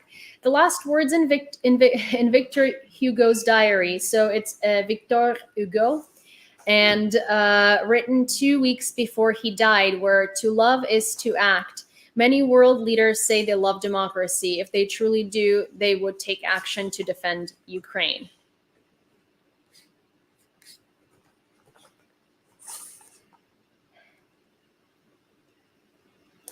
In Lviv, after the Russian electricity supply is disrupted almost all over Ukraine, and there are problems with water supply in 8 regions. Most of the energy infrastructure facilities are promised to be restored as early as today. Some will be operational tomorrow. In Lviv, after the Russian missile attacks, about 90% of the city was left without electricity. More than 80% of traffic lights do not work. Regulators operate at major intersections. There is also no hot water in the city, plus communication outages. Trams and trolley buses do not run. Cindy, hey, come here. I think I need to give Sini a treat. 1 second, because she is like pawing at Vasil's door, and Vasil is the last person who's gonna give her a treat. So you guys might see Sini doing her patriotic Sini thing. Sini, come here.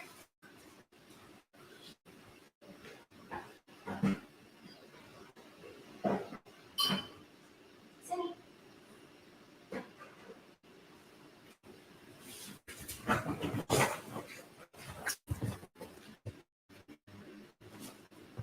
Okay, Sini. Oh my gosh, baby. Oh my god. Okay, Sin. Okay. Okay, wait. Slava Ukraini. Okay, a little too enthusiastic. Slava нації. Пиздець Російській Федерації. Look at that. Look at that. Who is now? Oh my gosh. Kayla. No, you shouldn't have. Oh my god. Oh, you guys are such a fantastic community.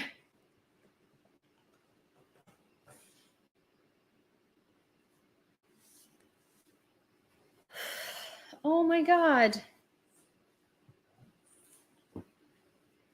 I think Kayla.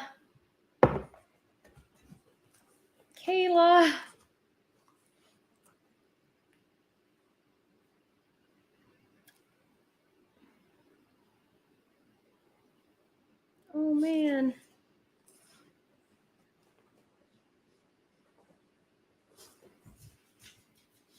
Oh my gosh. Kayla bought the microphone out of my wish list. The portable microphone. Kayla. Oh. Thank you so much. This is going to be incredibly helpful for field interviews that are not like, Zoom at home. Thank you. That's incredible. You really shouldn't have done. Thank you. You guys are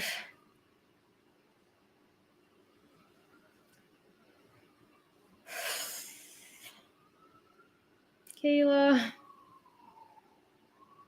You guys are so incredibly, you're such a fantastic community, and I don't know what I did to deserve such incredible people to be surrounded with, and I am so incredibly grateful for everything you do to help me, Ukraine, to help me get information about Ukraine out. You guys are fantastic.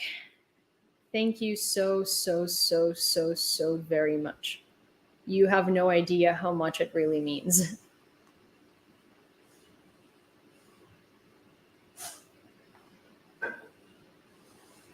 Thank you, guys.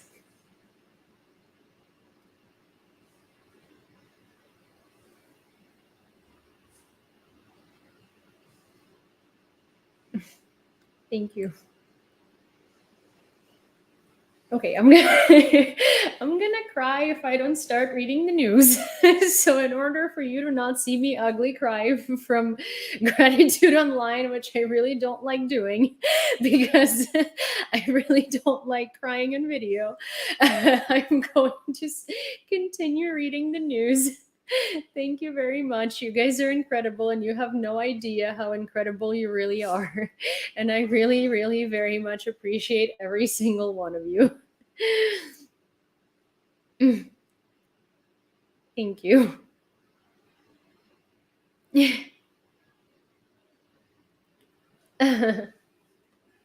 International Committee of the Red Cross continues to work in Ukraine. Earlier, it was reported that the Red Cross stopped its work in Ukraine due to security reasons. The Red Cross said that because of the shelling, the organization is working in an enhanced mode. France will increase its support for Ukraine in response to the needs expressed by Kyiv, including military equipment, Macron in conversation with Zelensky. The President of the Republic expressed extreme concern that the Russia strikes resulted in civilian casualties. Grumpy, where did you find that heart? It's so pretty. After the mass missile attack by Russia, Ukrainians donated 112 million hryvnias in 4 hours to 3 fundraising initiatives by Serhiy Prytula, Serhiy Sternenko, and Igor Lechenkov. These are only known amounts. Donations to the Come Back Alive Foundation, United 24, and thousands of other charity foundations or volunteer fundraising have also grown. Anger turns into donations for the armed forces of Ukraine. I can tell you for sure that now at this point, the Serhiy Prytula Foundation has gathered $4.8 million. The White House closely monitored reports of shelling in Ukraine overnight and found them troubling. CNN quoted a senior administration official of the US president as saying, the official noted that the massive missiles attack on Ukraine by the Russian Federation is yet another reminder of how brutal Vladimir Putin can be. During massive Russian shelling of Ukrainian territory, 4 rockets hit the open switchgear of the Burштyn thermal power station in the Ivano Frankivsk region. A fire broke out after the shelling. It has already been eliminated. Burштyn thermal power station is located near the town of Burштyn in Ivano-Frankivsk region, at the intersection of power lines connecting Ukraine with Hungary, Romania, and Slovakia. It is one of the largest thermal power plants in the region and has 12 power units with a capacity of 200 MW each. It is owned by PJSC DTAC Zahid Energo. They were trying to destroy infrastructure, and they were trying to get Ukrainians to be super cold. Also, speaking of Burштyn, I have something that my grandfather brought to me in 2016. He brought me a couple of copies of it. And so I have more than I have places to hang. And so I want to give out to one of you this paint. It's half painting and half collage. It's mixed media. And so Burштyn is a stone. And this stone is very pertinent to Western Ukraine. And so Burштyn is also the name of the city, and I have a painting done with that stone. Let me go grab one and I'll show it to you. It might not be everyone's style, but I think it's a very, very, very, very sweet thing, and I hope that one of you will like it, and I will be able to use. Let me go grab it.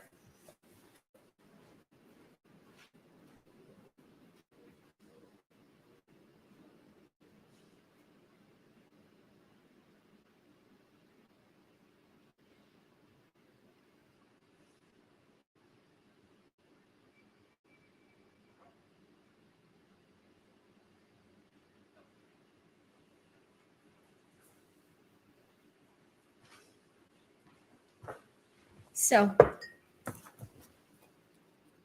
this stone is called Burштyn,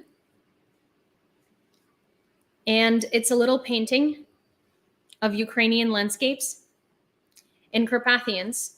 And if you look closer, this is the stone.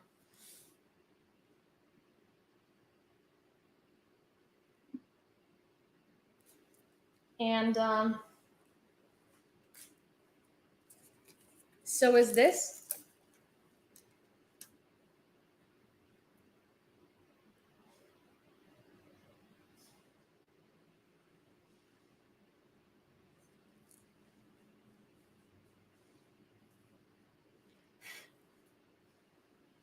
And so is this.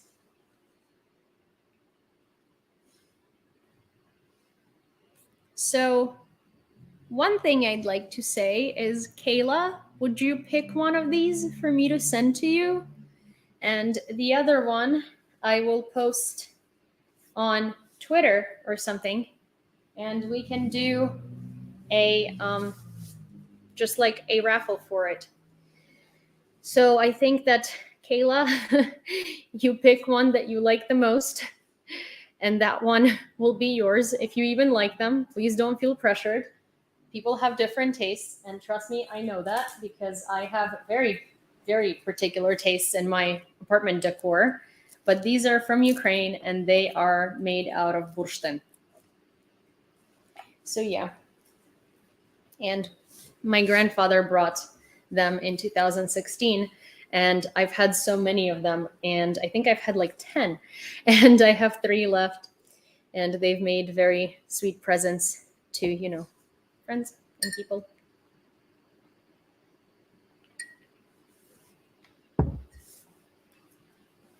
So yeah. No, oh my gosh, Kayla. So this is a very Ukrainian thing, and they're beautiful, but they're not, they're not like, it's not something that's hard to get if you're in Ukraine. And I have so many of these in my grandma's house and my grandpa's house. The stabilization, Netlin, the stabilization thing is not on there yet. I haven't put it on there yet. I haven't attended to it yet. But yes, Kayla, if you like either one of these, I'm happy to send one to you. I'm happy to send one to you, and yeah, and yeah. You could auction them too. Yeah, I could. But also, I feel like, I sometimes like to give back to you guys too, because you guys do so much as well. And I just, I want you to feel appreciated as well. So I do little raffles, right? Little raffles. Sorry, Cindy's face is over here. Okay. The Russian military shelled Slavyansk. 4 people were killed. A 12-year-old child was wounded. An Su-25 military aircraft that took off from the airfield of military unit 75391 for a combat flight crashed into the Rostov region of Russia. According to Russian media reports, it fell in a field near Rohalik farm in the Milerovsky district. The pilot died. Utility services in Kyiv are working to resume traffic in the city center where the Russian rocket hit. Cindy, what are you doing? Cindy, hey, Cindy, we're going to go on a walk and 20 updates. The Minister of Defense of Belarus, Viktor Khrenin. Ah, that's fitting. Khren in slang means you can, someone's like, oh, can you help me with this? And you can be like, ah, khren tebe. Which means but like in a very cursed thing. So this man's last name is Khrenin, and I'm like, oh yeah, that stimmt. This country does not want to fight neither with Lithuanians nor with Poles, let alone with Ukrainians. He asks not to provoke the war and says that the troops will give a tough response in case of encroachment on the territory of Belarus. The world about the massive shelling of Ukraine by Russia. The president of the European Commission, Ursula von der Leyen, said Putin's Russia has again shown the world that what it stands for, brutality and terror. Dutch Prime Minister Mark Rutte, the missile attacks on Ukraine by Russia. This is not retaliation, this is terrorism, as the rocket attacks clearly meant to target innocent Ukrainian civilians. NATO Secretary General Jens Stoltenberg condemned Russia's horrific and indiscriminate attacks. NATO will continue supporting the brave Ukrainian people to fight back against the Kremlin's aggression for as long as it takes. The Minister of Foreign Affairs of Germany, Annalena Baerbock, admitted to being shocked. It's crazy to me that they're shocked. Shocked of what? They've been doing this every day. Russia's horrific and indiscriminate attacks. Admitted to being shocked. Kyivans fear death in the morning traffic jam. The explosion was caused by an impact next to a children's playground. It's disgusting and unjustified that Putin fires missiles at cities and civilians. We do everything to quickly strengthen the Ukrainian air defense. The European External Action Service spokesman called the missile attacks on Kyiv and other Ukrainian cities war crimes. This violates international humanitarian law. The unelected bombing of civilians is equivalent to a war crime. French President Emmanuel Macron said France will further increase its support for Ukraine to respond to the needs articulated by Kyiv, including in the form of weapons. The Ministry of Foreign Affairs of the Czech Republic stated that Russia's actions are the epitome of cynicism and barbarism, and targeting civilians is an indicator of cowardice. Volodymyr Zelensky talked with the Prime Minister of Great Britain, Liz Truss. The president of Ukraine counts on the leadership of Great Britain in strengthening international political and defense support for Ukraine. In particular, they talked about covering the Ukrainian sky as well as discussed further decisive actions to increase pressure on Russia. Today, Russian troops launched 23 missile strikes on the territory of the Kyiv region. Andriy Nebytov, head of the main department of the National Police in the Kyiv region. 9 missiles hit critical infrastructure facilities. As a result of the shelling, 33 houses were damaged, 1 person was killed, and 8 more were injured. In 8 hours, Ukrainians donated more than 200 million hryvnias. Fundraising started on the afternoon of October 10th, and in just 8 hours, Ukrainians donated more than 200 million hryvnias. The collected money will go for the Ram-2 kamikaze drones purchase. In the current military circumstances, it is these drones that will help the armed forces of Ukraine. The moment a Russian missile hit Kyiv thermal power plant. Take a look.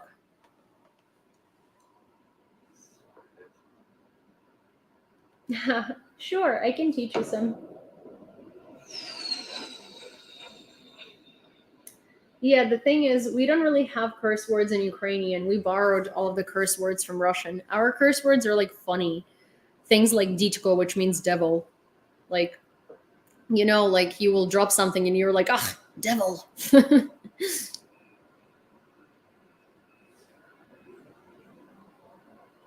Actually, I have a very, funny story to tell you. I'm sorry that this is against the backdrop of the power plant. But my grandfather's name, grandfather in Ukrainian is Dudus. In Russian, it's Dedushka. When I was a child, I didn't know how to pronounce. I used to always shorten things. Like I would never say like mom or dad. I would always be like da or ma, right? And so Nastya, my aunt, was Nyanya. My nanny, whose name was Zhenya, was Nenya. And my grandma, who's Antonina, was Nini. And so I made up these like names. And so my grandfather, I couldn't pronounce the word dedushka. It was very long. He speaks Russian. And I couldn't pronounce the word dudus because it was also really long. So I started calling him Didi. Didi, like D-I-D-I, or Didi, like the name Didi, you know? So I just started calling him Didi. And so now Didko, so in Ukrainian, you can take a word like Didi and you can make it into like a pet word or like a fun word. Like you can call me Yulia, or you can, well, first of all, I hate all the modifications of my name. Let me just put it out there. But technically you could call a Yulia, Yulka, or Yulichka, or Yulinka, or Yuliasa, or Yulusia, or Yulchik, or, you know, all of these like different pet names, right? And so if you want to be like, that rascal, you would say Yulka, right? So you can also do that to any name. And so I assigned this name of Didi to my grandpa. I assigned that name of Didi to my grandpa. And my dad started calling him Didko. And Didko in Ukrainian means devil. Actually, devil is the yavol, but Didko is like, it's like short, it's like a devil minion. And so we always joke. And my dad always still calls my grandpa Didko, while everybody in my family calls him Didi. So nobody calls him Vyacheslav, nobody calls him Slavik, nobody calls him Slava. Like maybe my grandma, when she speaks directly to him, she'll say, Slava, come here, right? Slava means glory, actually. That's my grandfather's name. But if somebody is talking about him, nobody will ever be like, oh, have you spoken to Slava? They will always be like, have you spoken to Didi? And this is like transferred through our friends, through everybody. And my dad is the one person who calls him Didko, which he effectively continuously calls him a devil's minion. And my grandfather is like the sweetest man you'll ever meet. So it's kind of like a funny, cute little family story. So air defense forces shot down 13 Shahed 136 kamikaze drones during the second wave of the Russian attack in the afternoon.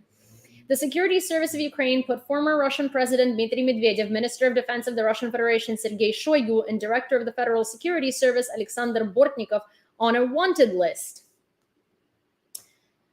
there were protests or rallies in support of Ukraine in Rome. So here's what that looked like. Sini, what are you doing? Sini, come here. Sini, come here.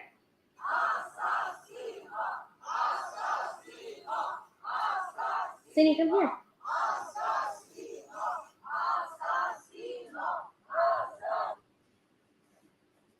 The UN General Assembly rejected Russia's proposal to hold a secret vote for a resolution on Russia's annexation of part of the territory of Ukraine. The armed forces of Ukraine successfully attacked the enemy today. The Ukrainian Air Force carried out 5 strikes against the enemy in a day. The destruction of 3 areas of arms and military equipment concentration, as well as 2 enemy anti-aircraft missile systems, were confirmed to have been hit. A petition calling for Russia to be expelled from the UN and Security Council has been created. The right to veto cannot be the right to kill. The authors of the petition state that under The authors of the petition state that under the current status of the UN, Russia is neither part of the Security Council nor a member of the UN, as it has not gone through the procedure of being admitted into the UN, according to Article 4 of the UN Charter.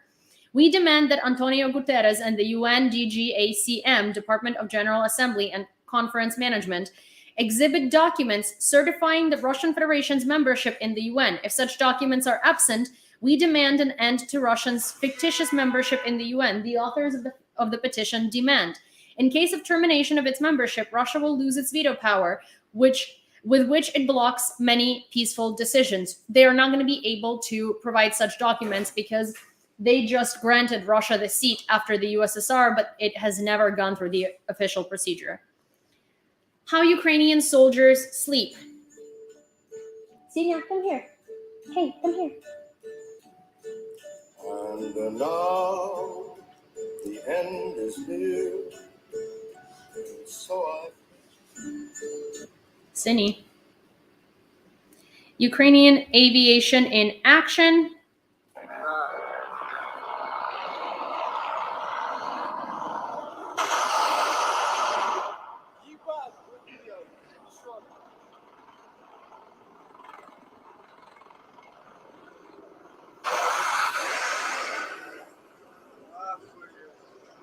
Pizza.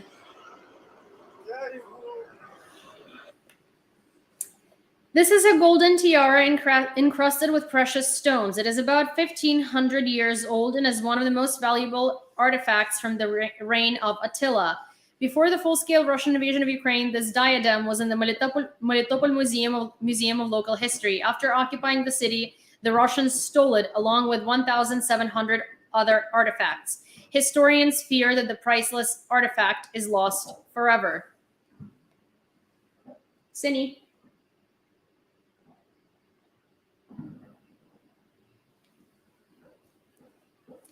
The State Duma of the Russian Federation proposed to issue quilted jackets to the mobilized. The uniform is not very good now. The material should be breathable, and not this one, which turns into glass in the cold. Winter is ahead. We used to fight in quilted jackets. They are even more comfortable, said Andrei Kolesnik, United Russia's deputy.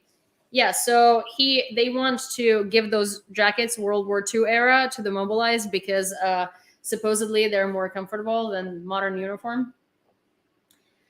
Ukrainians in Berlin demand the immediate provision of heavy weapons and air defense systems. This is found in Zaporizhia.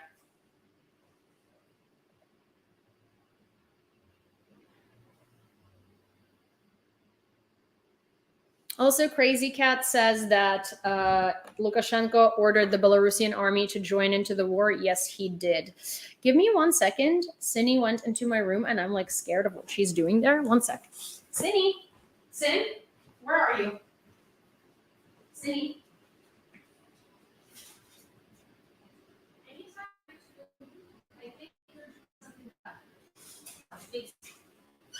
We're gonna go on a walk right now. Right now. Come on, wait. Okay, so this is all that I had for you for today. Kayla, please pick a painting And I will add some stuff while I walk Cindy to the Amazon list. Well, there is honestly, I think, only one thing. But please pick a painting.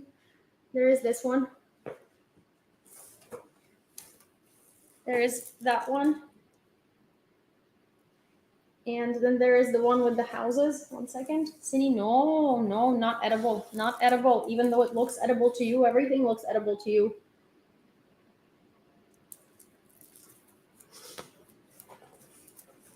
Please pick one. And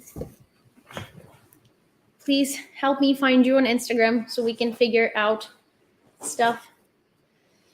But yeah, the second one is the tree one, right? Or yeah, the tree one. Okay. All right. The tree one it is. No, you guys are too much. I'm not too much. I'm just trying to keep up with being as great as you guys are. Yeah, they're very calming, right? Sydney. Well, I will post one up for raffle on Twitter. Sydney, come here. Alrighty, I'm gonna go because Cindy is losing her mind and I need to walk her. I will post them on Twitter later without the tree one, and I will just put them up for raffle. And you guys pick whichever one you want, and I will randomly pick out of the people who say that.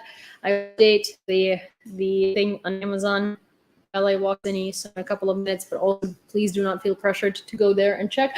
Cindy! Oh my God, no. Oh no. Okay, well, I have to go. I really, really have to go. Bye, guys. Cindy.